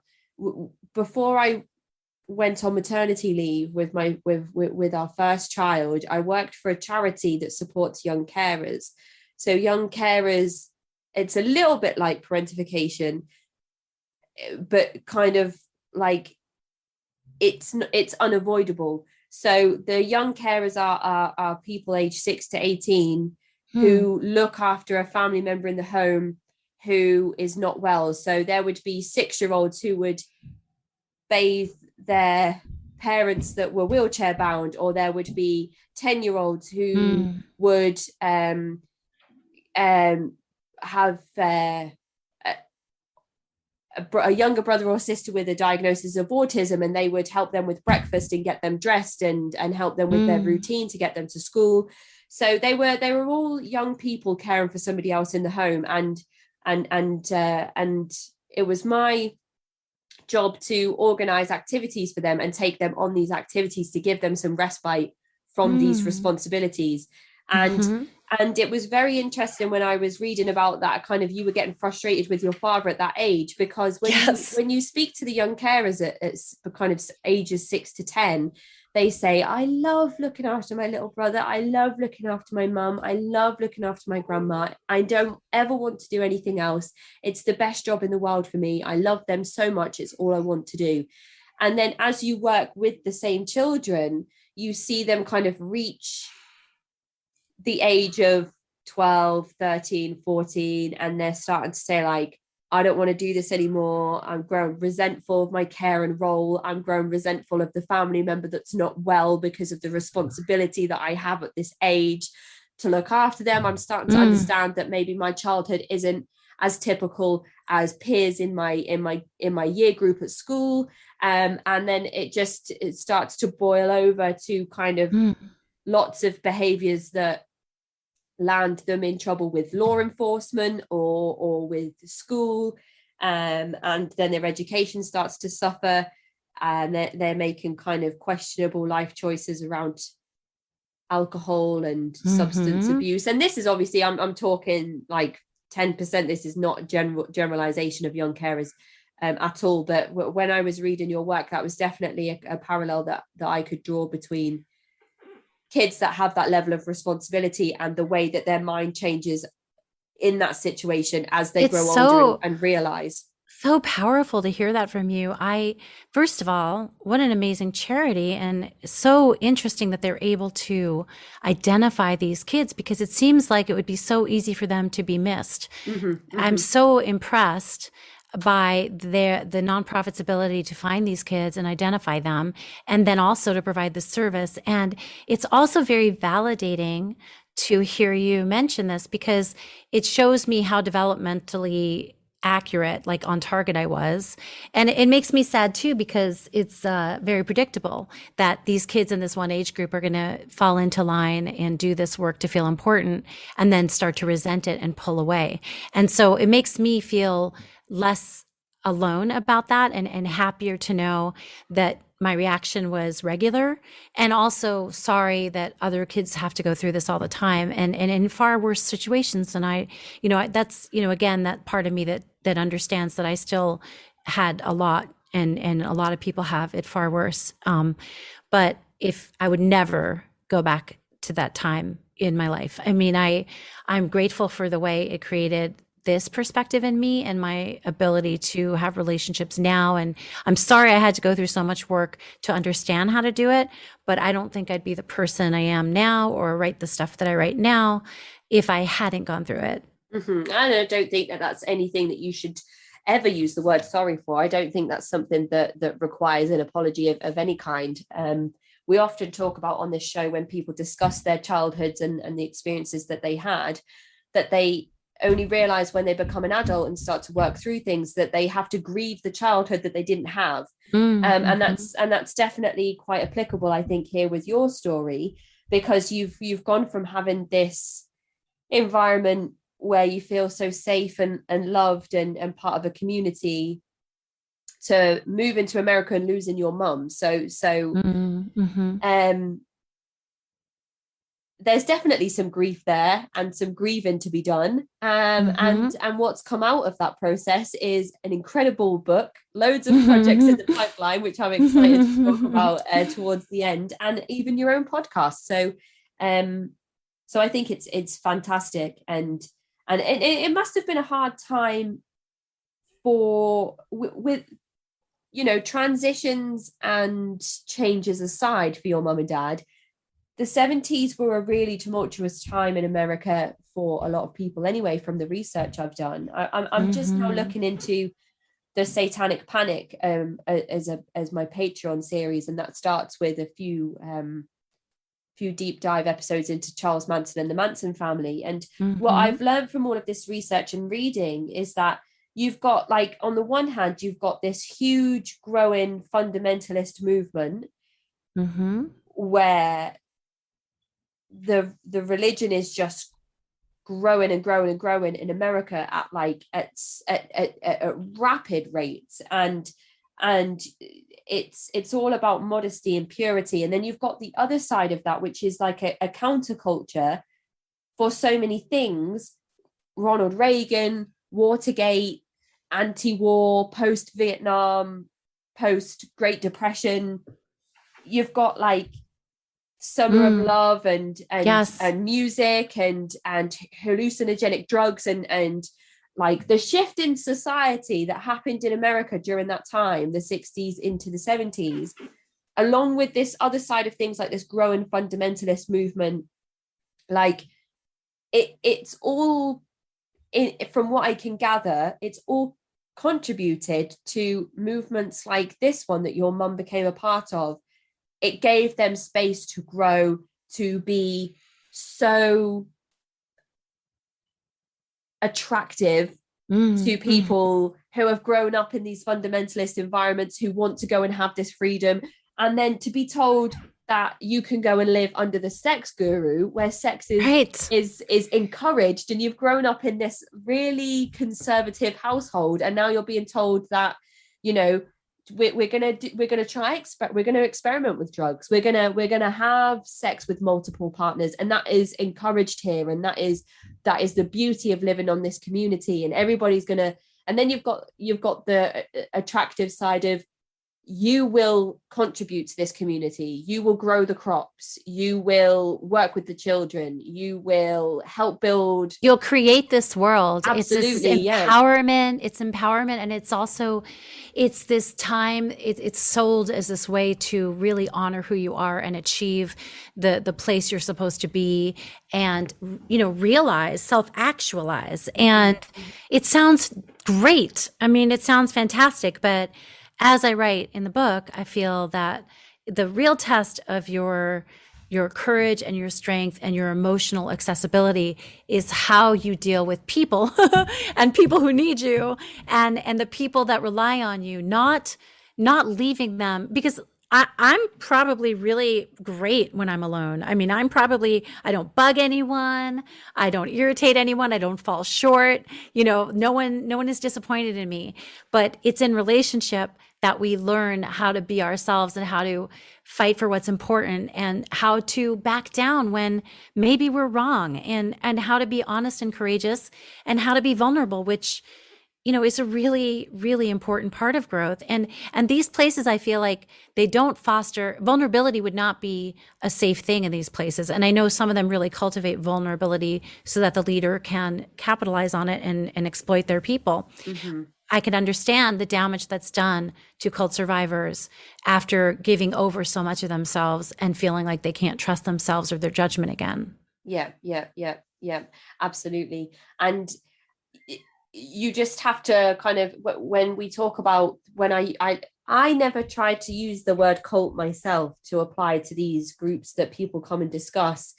If guests want to use that word and apply that to the group that they were a part of, that is absolutely, it's their story, and that's the way they want to tell it, and I can appreciate that and respect that. But when I've done deep dives on Jim Jones and the People's Temple, David Koresh and the Branch Davidians, when I've looked at Rock Terrio and the Anthill Kids, when we talk about Charles Manson and the Manson family, when you look at Bhagwan Shree Rajneesh, it all happens in that same period of time, and there has to be a reason for that. And I'm starting to realize that maybe some of that is the counterculture and this community of people who are searchers. They are looking for something bigger than themselves. It was so common. It was so common. And in serving the self and happiness and your own sense of fate and where you belong was the most important thing. It was the most important thing. And it absolutely was in this era. I mean, there are still tons of groups like this. As you know, they pop up all the time, and they've been going on for a long time. But this was this moment in our history where they all seem to be cropping up. And my father especially didn't talk a lot about it for with me and my sister when it was happening. He was following the news and clipping articles, and part of, he was getting very concerned about my mom when she went to Rajneesh Puram in Oregon, because there was only one road in, and Jonestown had happened, and he knew the arsenal of weapons that Ma Anand Sheila and Bhagwan had, accumulated there for their people. It was becoming very militant and very paranoid too, which is another aspect of some of these groups. And so he didn't know what could happen and what was going to happen to my mom. And even several years after she left, when we wanted to go visit, he had to wait a little bit to make sure she was okay. It must have been very scary. You've learned later on that your father wanted to protect you from that. And there is a moment in the book where somebody comes to speak at an event that you're attending about cults and potential red flags and critical thinking and things like that, which is quite a poignant moment in the book, if not the most poignant moment in the book, I think, in terms of discussing cults as a topic.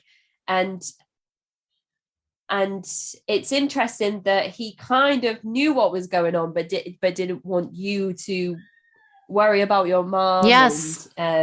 Or especially as things kind of started to take questionable turns in Antelope, Oregon, to potentially not want you to think that your mom had anything to do with the criminal activity that unfolded in Antelope. And for anyone that's not familiar with the story, I don't know if you want to fill the listeners in on how they built the ranch. And well, this is a part of the docuseries Wild Wild Country that really helped me. And also they do very well in the docuseries. It's a really nice, if you like a montage of things happening and progress, you'll love it, because you see the whole cultivation of the land and the buildings. I mean, when they were done with this arid plot of land, when they were done with this acreage, there was an airport, there was an airfield, there was a post office, there were restaurants, there was a mall, there was housing for everyone. They had all these little courtyards, they had pavilions. It was grand. I mean, it was beautiful. You could go into the little general store and buy more Bhagwan colored clothing. You could buy all the Bhagwan paraphernalia. They had festivals every year. And when they had their festival, thousands of people would come in on buses. They had a hotel in Portland. They just were everywhere. And I did a reading in Stevenson, Washington at my friend's bookstore, North Bank Books. And she some of the people who came to the reading had lived in the area at the time, and they remembered seeing the Rajneeshis, the sannyasins, walking around in Portland with their mala. And I didn't mention that it's something I take for granted, but one way you would always know a follower of Bhagwan is they would wear a black beaded mala, and at the end would be a photo of Bhagwan. And actually, my book, which the cover is behind me, those beads are on the cover to represent the mala. On my cover, it's breaking. And, you know, my mom wore that, and then they would wear Colors of the Sunset, and which was sort of this enlightened idea of a sannyasin. And so what was really interesting is that you see this on the footage, and you know the story if you're me, but it still seems sort of mythical. And I write this in the book as well, because for me, it was something that happened and then happened again. And I forgot about it. It was a blip. It's just a one-liner. My mom left to follow a guru. Ha, ha, ha, you know. And then all of a sudden, here comes this docuseries and everyone's talking about it. And then to go and do this book launch and meet people who will say, oh, I was there and I saw them. And we saw them walking around and we didn't know what they were doing. And they knew about this. It was in their neighborhood. And there was a lot of defensiveness about that and wariness. But what they did build was pretty impressive. And I was impressed, even as the child of someone who followed and left me. I watched, you know, these buildings going up and this planning that went into it. They had these engineers, and they had the legal side covered, because they had these sannyasins who were doctors and lawyers and rich people and actors. And they had everything they needed to build this community and this place. And you could see that they felt this was going to stay, that this was their land forever. And so I can understand their feelings of sadness and loss when it all broke apart later. Absolutely. And sannyasin is kind of a word, the word for somebody who followed Bhagwan. And it always does remind me of sort of the Hare Krishnas with that same kind of colored clothing. And people would know straight away if somebody was a sannyasin because of the clothes they wore, the colors. And for anybody that's wondering what the land looked like before they started building on it, it was just barren. It was just barren land. There was nothing there. There were no buildings. There were no aqueducts. There was no sewerage. There was no telephone communication pylons. None of that existed before they moved. They did everything, and they started in 1981. I mean, they began it in 1981, and they had, you know, at its height, you know, there were several thousand people who lived on there, but it ended like 5 years later. I mean, it was just like falling apart 4 or 5 years later. Yep. And you know what became of it, right? Do you know? I don't. Oh, so it got shut down. You know, the FBI came, and part of this is in my book. And ultimately, it just lay there. And then it eventually got bought, and is now a Young Life Christian camp. Interesting. Which is very funny, right? Yeah, that is very interesting. Yeah, I'd like to look a little bit more into that, actually. That is interesting. I wouldn't have guessed that would be what it was. I thought it would be used by other businesses because of how well it was laid out. You know, when you think about, there was a lot to be proud of. I mean, the irrigation and their beautiful crops, they were really self-sustaining. And I get it, you know, I mean, that's part of it, is I understand this idealized vision of how you want to be and how you want to live in the world, and how wonderful it must have felt to think, I'm part of this. I mean, I get it. I really do. But, you know, nothing, it just couldn't stay that way. And corruption sort of ate through from the bottom up, you know? And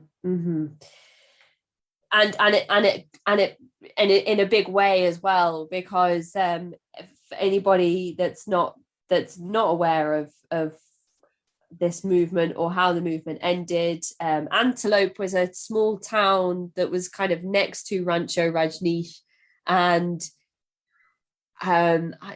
I think they wanted the ability to become an official registered town or city, and to do that they needed to be part of the government or Yes, there was a lot of voting. There's a lot of friction and tension and hostility and actual dangerous things happening because if the people on Rancho Rajneesh got enough people voted in, they would have the majority and they would be able to create the future, all the different kind of zoning and all the rules and regulations for antelope.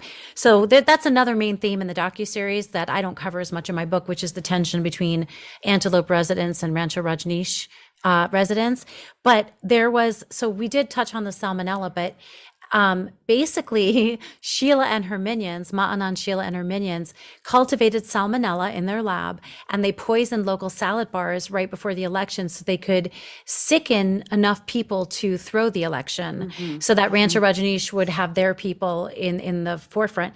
And 700 people got sick and 45 people were hospitalized. No one died. But they also, they poisoned waterways. There was an assassination attempt. Yes, yeah. Yes, there was an assassination attempt on a U.S. state attorney. It was just like a lot of nefariousness, and the thing is, like, if they had just stayed on Rancho Rajneesh and made it beautiful and not gotten up to all this other stuff, it might have still been here today. And the scary thing as well was the integration of members, sannyasins, into Antelope without Antelope residents realizing that they were members of this community who had almost secretly infiltrated. Yes. So they could find out insider information, because you talked about having lawyers, politicians, doctors, who would kind of integrate themselves into the Antelope community, and it wasn't a very big community. It's not a big place, and they would gather insider information and relay that back to the higher ups back on the ranch, and that was kind of the big plan to dominate the vote. And then when people caught on to what was happening there, they started to manufacture these viruses, and I think it's still classed as the biggest. Yes, it's the biggest bioterror attack on U.S. soil to date. Yes, yep. Which is kind of, I can't believe no one else has done one that big yet, and thank goodness. But still, that's their notorious act that stays in the history books. And I just, again, I have to say, like, I understand the need to be safe and secure and with a community of like-minded thinkers, but I do think it's very hard for human nature not to muck it up. It's just really, really difficult, and they just bit off more than they could chew. And the interesting thing about Bhagwan, I don't know if you know this, toward the end of his tenure, he took a vow of silence. He just stopped speaking and stopped lecturing. There were times but right before that, when he would lecture to the masses, but he would be sucking on nitrous oxide in a dentist chair. So he had like a dentist chair repurposed, and he would sit in it. And this sounds too strange to be true. Yeah. But he would literally have a mask and suck from it nitrous oxide and then deliver his lectures. The charismatic way that he speaks is very long and drawn out anyway. So I can't imagine how it must sound with that involved. Yeah, as well. I just, it's so funny. Our perspective shapes so much, because the first time I ever heard his voice, I was 5, and I heard it coming out of a cassette tape from my mom's darkened bedroom. And I didn't like it then. And I didn't like it when she took us and listened to those tapes in centers, like Rajneeshi centers. And I'll never, ever be able to hear his voice or look at his face without that association. Whereas for other people, he was brilliant, and he was enlightening, and he was beautiful. Yeah. I remember in the early days of the podcast, I put a post up of what I and not just me, but if you typed cult into Google, you get a few pictures come up, and Bhagwan Shree Rajneesh's face is definitely one of those. And I remember putting sort of like a montage or not a montage, but a collage on Instagram of all the different faces. And there was Warren Jeffs of the FLDS and to all the people we mentioned before, Jim Jones and Charles Manson. And somebody commented on it, like, never speak of Osho in that way. Oh, there it is. We're going to talk about that. Yes. So Osho, and I don't know if it's Osho or Osho, so I'll defer to you. So after Bhagwan fled and was sent back home, he changed his name to Osho, which is Japanese, and he preached. I'm not quite sure what he preached, but that was his name. And so that there is an Osho Center. There is like an institute, right? And before my book came out, they wrote me an email and asked how they could get a signed copy of my book. And because they heard about my book and I, was promoting it. And I actually have to circle back with them. I feel like I don't know that they'd want my book behind their, on their shelves. But the other thing is that not long ago I posted something, because I post a lot, and I keep saying post, but I'm very active on social media. I tell a lot of my background, and I share photos so people can find me there. But at one point I posted something, and I mentioned Osho. I hashtagged it, and someone came for me and told me how much Osho had changed their life, and how they never met Osho, but they knew their teachings because, they're too young to have been alive. But what they learned has changed their life, and I really should get educated before I And I kind of just replied that, well, you can't really tell me what my experience was like, and this was my experience. So why don't you read my book? And then we can talk. Yeah. and then we didn't really engage after that. But that's what you get for waking up the dragon, I guess. Yeah, absolutely. I think I just responded saying thank you for your perspective, which is actually something I do appreciate. I do appreciate it when people come forward and say, your podcast is called The Cult Vault, and you've had somebody come on and talk about Mormonism, and I'm a Mormon, and I don't think Mormonism is a cult. And then I like to have a discussion about how I can appreciate that, and how the guest that was on the show, that may be their opinion and their perspective and their experience in one part of the world, or maybe even in their household that follows the same beliefs, but is completely different to the experience that you've had in a different part of the world, or in your household that follows the same beliefs, which I think is very absolutely important. And some would argue, there is a conversation around what is a cult and how is organized religion, where does it fit there? And my mom will say that, in her view, Bhagwan, she was not following a cult. Definitely. So that's even now she has. No, it's not a cult. She doesn't feel she was brainwashed or that it was a cult. No. Has she watched the documentary? I think she really couldn't do much of that. I think she watched like one episode and it was too much for her. And my sister watched all of them, but grew incredibly bored by the last one. And I too felt that it petered out a little bit. But it's hard. My mom has a push pull with this story, and I basically decided to write part about her life, right? Which is why, because I was writing about her life and my father's life, I felt like all memoirists, that you need to be respectful, of if you have someone else's story in your hands, right? Yeah, absolutely. And when this person comes to you and says, you can't speak about Osho that way because he changed my life. Well, he also changed yours as well. Indirectly, but directly, like, changed your life. He really did. And it is really unbelievable to me. I mean, I'd written the book prior to this docuseries coming out. I was already querying agents with it.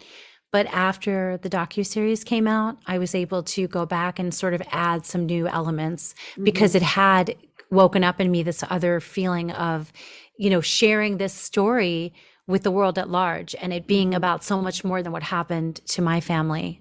Do you think as well that the documentary coming out and being as successful as it was gave you maybe some more traction in getting people to look at your work and giving it sort of more attention? I think so. I think that memoirs are an interesting genre, because there's celebrity memoirs, and there's memoirs by people who have done really bad things.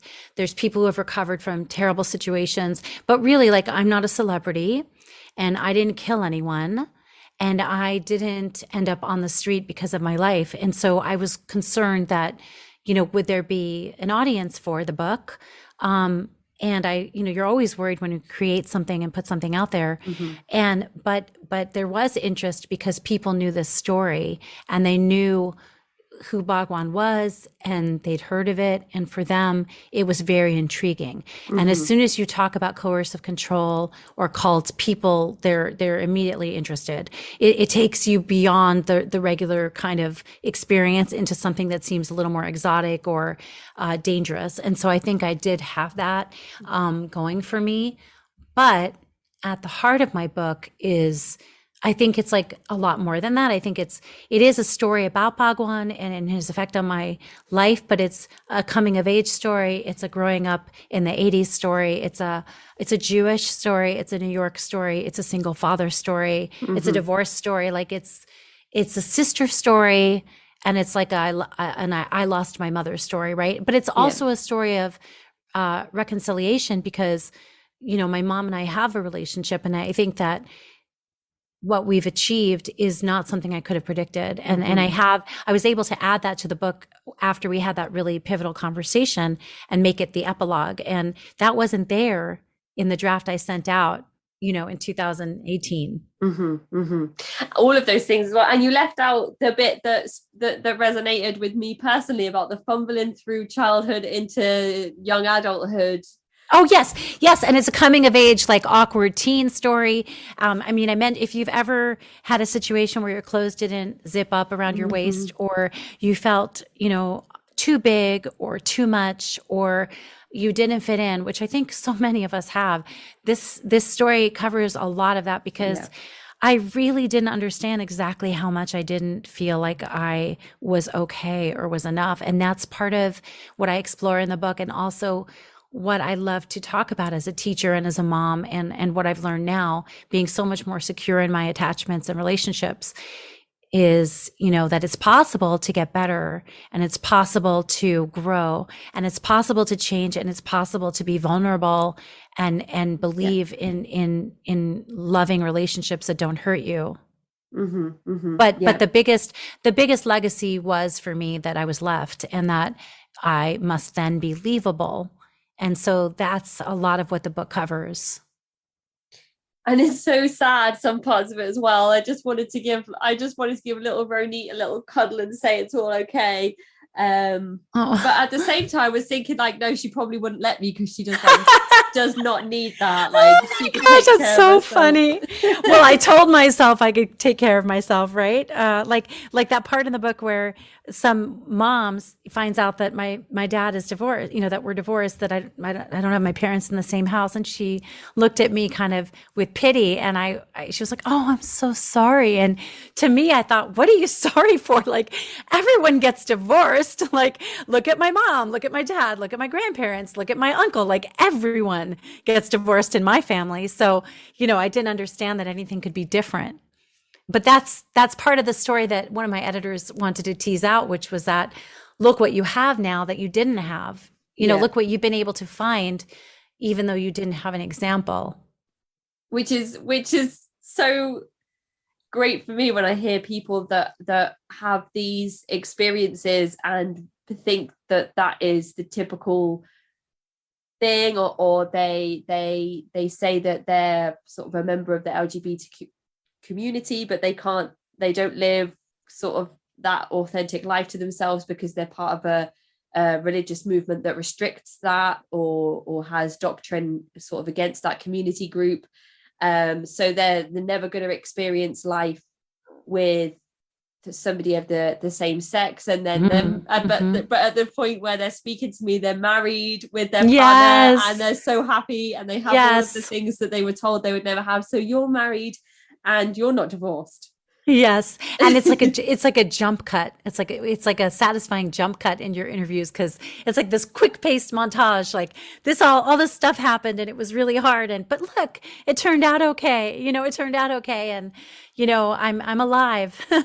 Yeah, absolutely. And something that's important to mention, just before we move on to the next part, is that although the Wild Wild Country documentary does glamorize, or I don't know if glamorize is the right word, but shows Bhagwan and the ranch in a certain light, and kind of brings it to the viewers in the way that the documentary team wanted to share the story, that has given others a platform to get their stories listened to and their stories heard in a way that might not have been possible if that glamorized version didn't exist. Yes, so, that's really interesting. Yes. Yeah, so because I remember when I found out that Kim Kardashian, she does a lot of work with people on death row and trying to get convictions overturned, and then I found out that she was going to start a podcast, and my first thought was,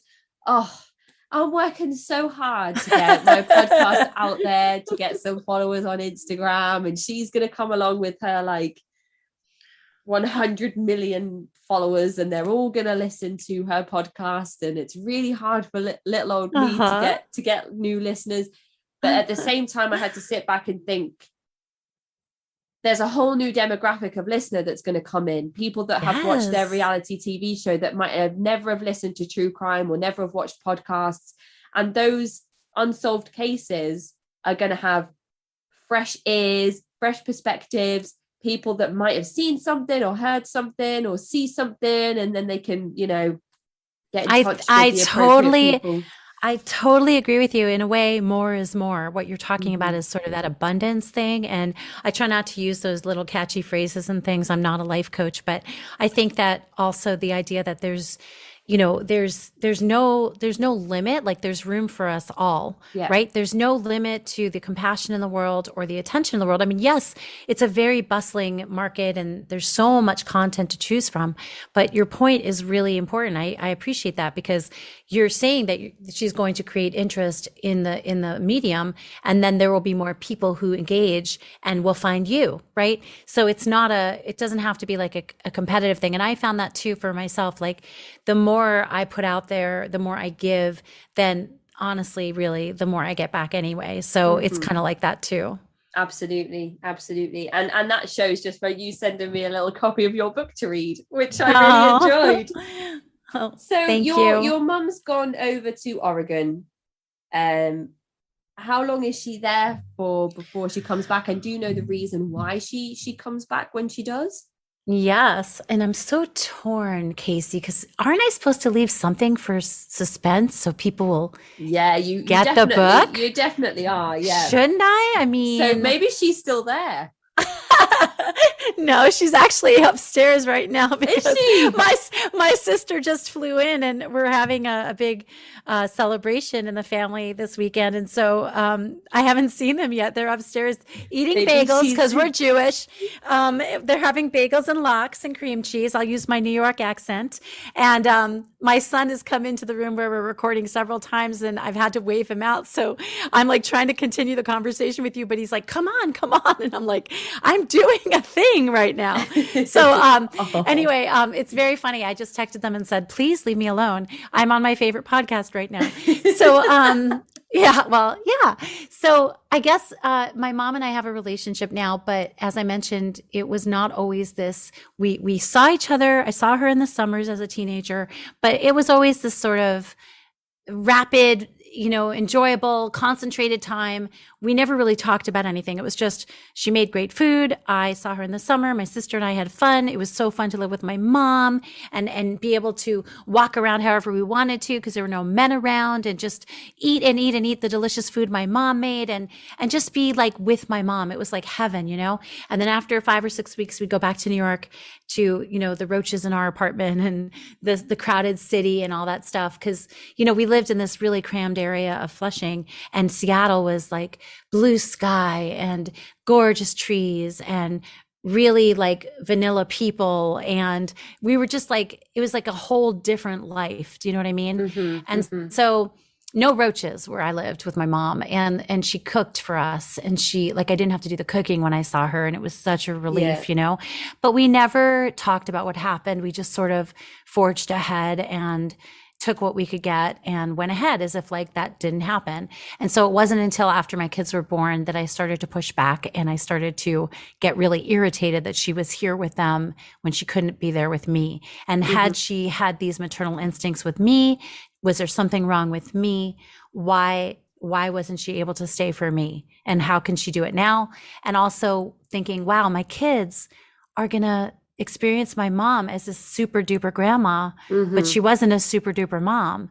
And it was really difficult for me. I was resentful. I was jealous in a strange way. And very unsettled. And it wasn't good. It was like our fake relationship, the one that I loved in the summers, was gone. And, you know, she was here all the time. And for the first time in my whole life, she wasn't moving around every year.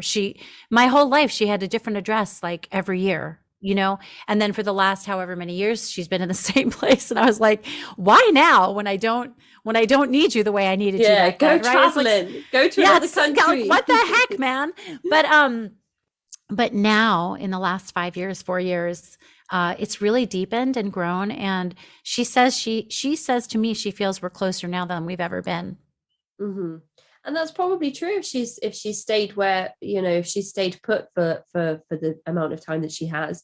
And it's interesting when you talk about summers with your mom and, you know, she would let you have some more of the junk food that maybe your father wouldn't let you have. But I wonder if those weekends that you had with your mum and those summers that you had with your mum were the equivalent of those 2 hours that you had on the kibbutz, because your dad had you all the time, so he couldn't let you eat junk food all of the time, and he maybe you know, he couldn't afford to if you're going to live in an apartment full time, you need more space than maybe an apartment that you're going to only spend the weekend or the summer in, and so your mum's like giving you all these treats, maybe to you're so Casey, you're such a close reader. I mean, you're such a nuanced thinker, and I feel like you cover so much in our time together, and you picked up so much from the book. My mom really was like the gift parent. You know, she would take us to the movies, she would take us to the things, she taught us how to ride bikes, she took us to the restaurants. Like it was like a fun weekend, right? It was like always fun.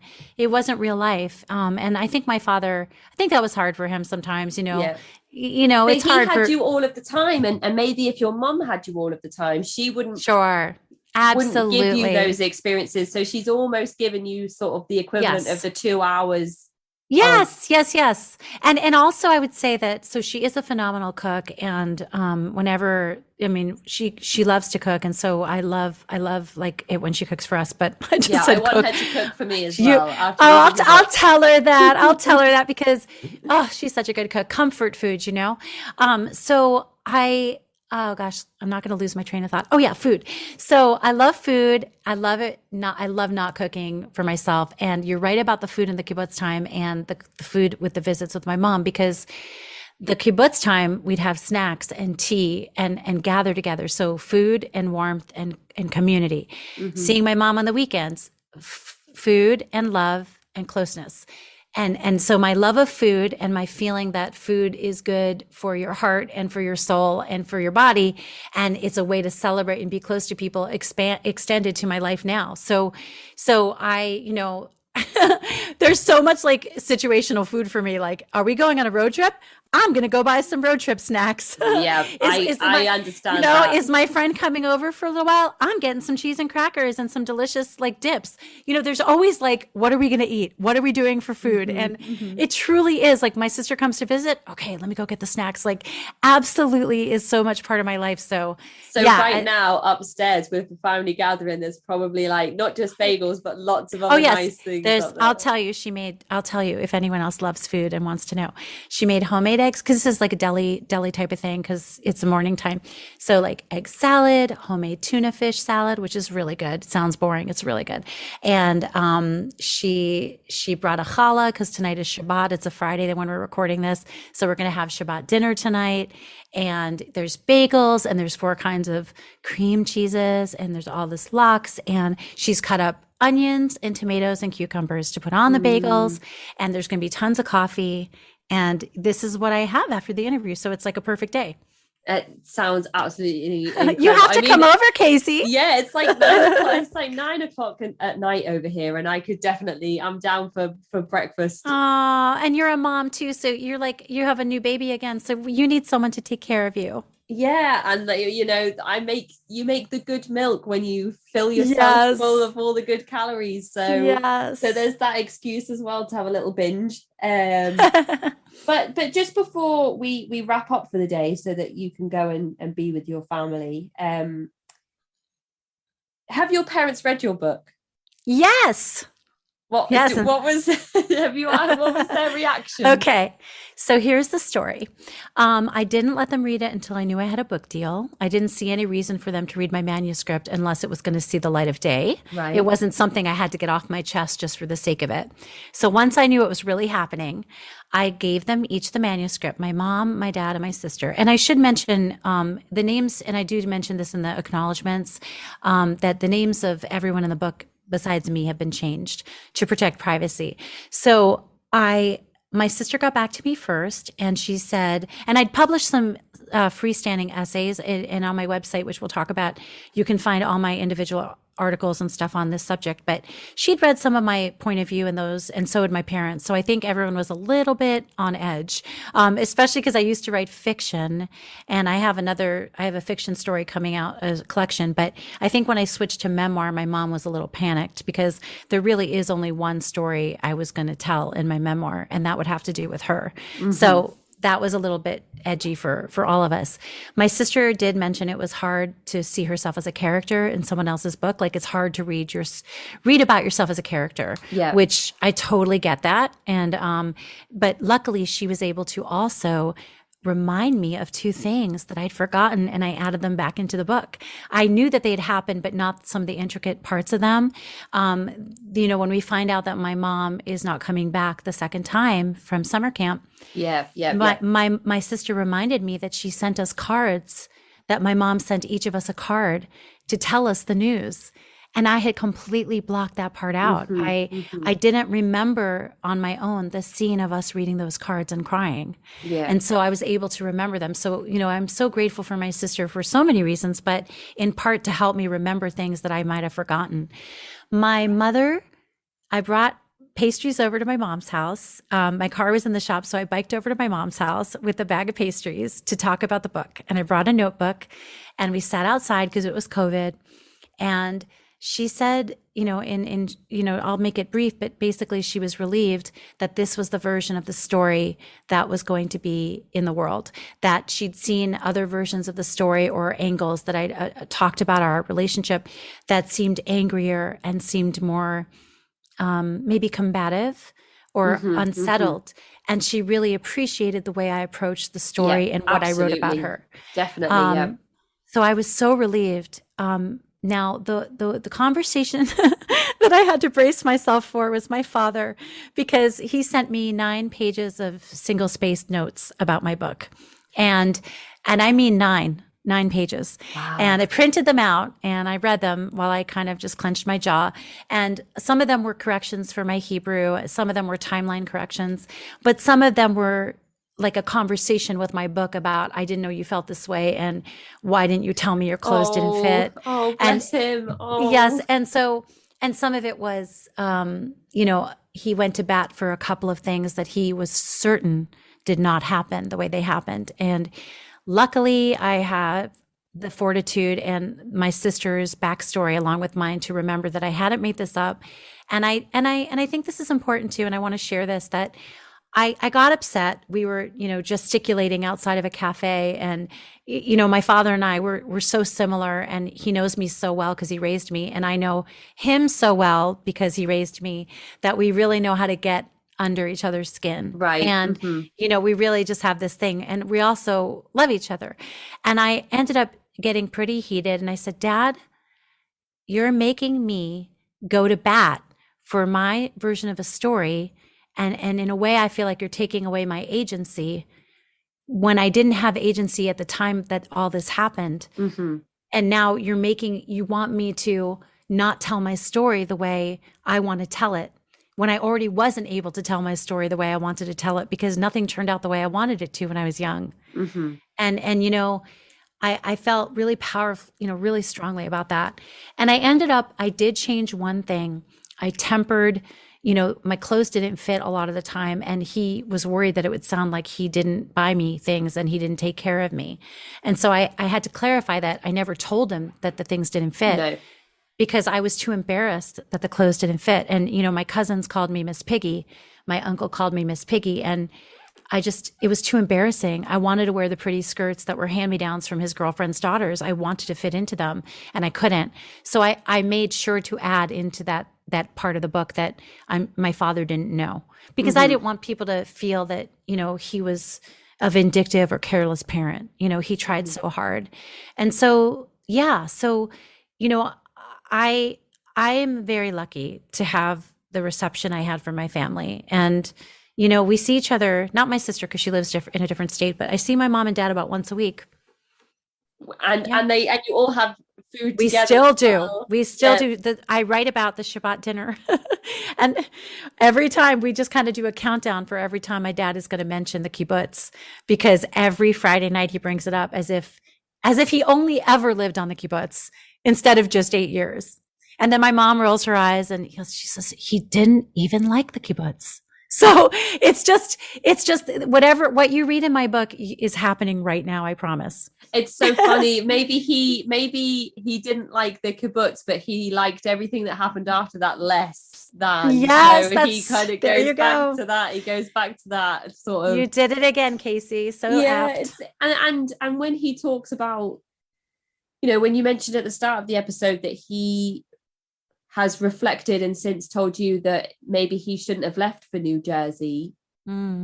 Perhaps that's the reason why he didn't fight your mum when she didn't come back, maybe or maybe he did and we just don't know about that. But because he left and went to New Jersey and didn't fight for the family to stay together, or didn't stay in the area to support your mum with both of you physically, maybe he felt like it was his responsibility to have both of you there and to not rush her back from her experience and to try and work through whatever it was that she was working through. And I just can't imagine how difficult it must have been for either of your parents. And the only reason I have a little bit of an idea of how difficult it was for you was because I've read your book. But I know that for me, having two kids under 2, when they're both crying at the same time and they both need me urgently for something, my baby's crying because she needs feeding, and at that age it's life or death, because that's all they know, because she's only a few weeks old. And my son's fallen over and he's hurt himself and he wants his mum because he's in pain, and I can't split myself in half and I don't know what to do. And there are moments where it's fight or flight or freeze, where you just think, I just need to walk out of the room for a minute and just breathe, because I don't know how to manage the situation. And yes. I think that's very taboo within parenthood, and people don't talk about it enough, but it's a very real visceral reaction to the overstimulation and the extreme anxiety and stress that comes with those situations, and that responsibility that basically, like, my son's not injured himself horribly, so he'll probably be okay. But regardless of that, both of these tiny human beings are solely reliant on me and their father to live and exist and be healthy. And that is a lot of responsibility, whether you've actively made the decision to go into parenthood or not. No, it's so heavy. And my mom did say, and I think I alluded to this in the book, and I do talk about it, she really did to some extent feel my father would be a better parent when she left the first time. I think she either convinced herself of that or she did feel that, but she was angry. We felt it. I felt her anger. I felt it simmering there. And I think she was afraid she might hurt us. And so in her mind, part of her negotiation, I think, was they'll do better with their father. And that is also something else that I think comes across wonderfully in your writing as well. So let's give all of this information to the listeners. The book is by Ronit Plank, who you've had the pleasure of listening to this evening, or whichever time of the day you're listening to this episode. And the title of the memoir is When She Comes Back. And where can people find copies of this book? So the book is everywhere. Wherever you get your books, you can get it. It's on your big places, the company that shall not be named. And it's also and it's also in your tiny bookstores everywhere. And if your bookstore doesn't have it, you can order it. It's in paperback and hardcover. The hardcover is really pretty, actually. They did a great job. And actually, cover artist John Gray is the one who designed this cover, and he's got some like Zadie Smith, and he's got Jonathan Safran Foer as some of his other authors. And the other thing I want to shout out is that you, of course, can get it on Kindle, but I recorded the audiobook, and the audiobook runs about 6 hours. And Wow. so, yeah, it's only 6 hours. So if you're like a good podcast listener and you don't have time to read, please go ahead and get the audiobook. You can get that wherever you normally get your audiobooks. And there's a sample of the first couple of chapters as a gift for you on my website. So if you want to listen to the first couple of chapters and see, is this worth my money? And can I handle Ronit's voice for 6 hours? Then go ahead and listen to it. And the best places to find the book are what I just said. And then I am on social media. I'm on Instagram and Facebook and Twitter and LinkedIn, and it's all under my name, Ronit Plank. And I am very responsive. I listen, I watch my messages, and I write back because I also have a podcast. But please connect with me. And if you want to see photos of me, on, the kibbutz or growing up, or see these pictures of me and my sister after you've read the book, just come find them on Instagram and let me know you're there. I post a lot about resilience and on what it's like to find vulnerability again, and what I've learned as a mom and the experiences I've gone through. And I love connecting with people. And I have another book coming out in the spring and other projects in the works. So it would be great to just have you as a reader. Absolutely. And people can then follow you on social media and keep up to date with all of your fantastic projects that you have in the pipeline. And, Yes. and we haven't really had a chance, because we've talked so much about so many different things, but we haven't really had a chance to discuss your writing process and how you kind of, if you're one of these people that had to go to the local library or shut yourself in a room, and how all of that worked and how you managed to get your book deal. So I don't know if there's a podcast that you featured on, or maybe even on your own podcast where you've spoken about that experience. So if anybody would like to know more. Yes. So if you go to ronitplank.com, there are tabs for, the book, and there's tab for my writing, but there's also appearances and podcast appearances. And so you can find different places where I've appeared. I've been on NPR a couple of times. And so you can, listen to me talk about that. And also I've done a lot of interviews. There's an interview with me on Psychology Today and on Thrive Global. It's all there. And I also have a newsletter. So if you want a once a month newsletter to know what's going on with my writing or with my podcast, or just what my thoughts are and about relationships at the time, definitely sign up. I won't bombard you. And really, you can find everything you need on my website, which is ronitplank.com. And I will post a link to the website in the episode description for anybody that would like to go and check that out. And also, I was looking earlier at the book When She Comes Back on Goodreads, which has a 4.7 rating, which is amazing. Thank you. So that speaks for itself. Just that I've been so lucky. I've been so lucky. The writing community and the reading community have been so supportive. I've done book clubs and virtual appearances and Town Hall Seattle. And, people were on my advanced reader team to help get the word out, and they've just been lovely. And so now I have all these reviews. And if you do read the book and you love it, and this is advice for anyone whose book you read, the nicest and best thing you can do is tell friends about the book, and then leave a review on Amazon or Goodreads or Barnes and Noble, wherever you got your book, because then other readers can find it. And it also, in the big cases like Amazon, really helps the algorithm. And so then it'll show up in other people's feeds. Yes. So that's the best thing you can do, especially for an independent author like me. And my publisher is a one-woman show who publishes books by mothers for mothers. So, you're really helping me and her get our work into the world when you leave a review. So thanks so much for pointing that out, Casey. And the podcast that you run as well, and Then Everything Changed, is also very interesting, interview based, and has some really interesting guest speakers. So I will also put a link to that in the episode description as well. So if anybody would like to go and check out your podcast Thank you. And listen to you on the interviewing end of an episode. I do. I know I don't normally talk this much, believe me. I love to. You're an amazing interviewer and an amazing reader. And do you know the word mensch? Do you know that you're a mensch? It means no. It's a good person. It's Yiddish. It means a super great person. Like, and it's like you'll be like, oh, you're such a mensch. You know, like you're such a good person. So it's mensch, mensch.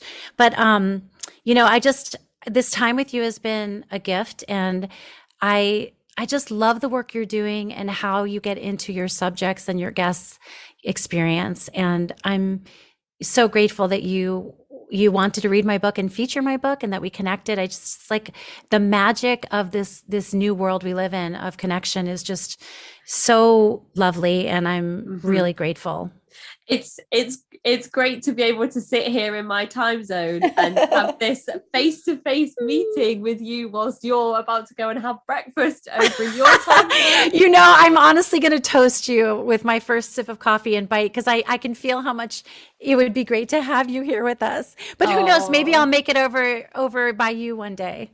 Yeah, that would be fantastic. That would be, yeah. I do like to take my trips over to America as well, but I know you guys are having a really tough time with COVID right now, so I might just wait a little bit longer. Oh gosh. But, it's been such an honor and privilege to read your work and to have you on the show, to hear your story and your experiences. As I mentioned at the start of the show, this interview today for me particularly was something important, because it's not often that we are able to gain the perspective of somebody who's been impacted by a member leaving to go and join a movement.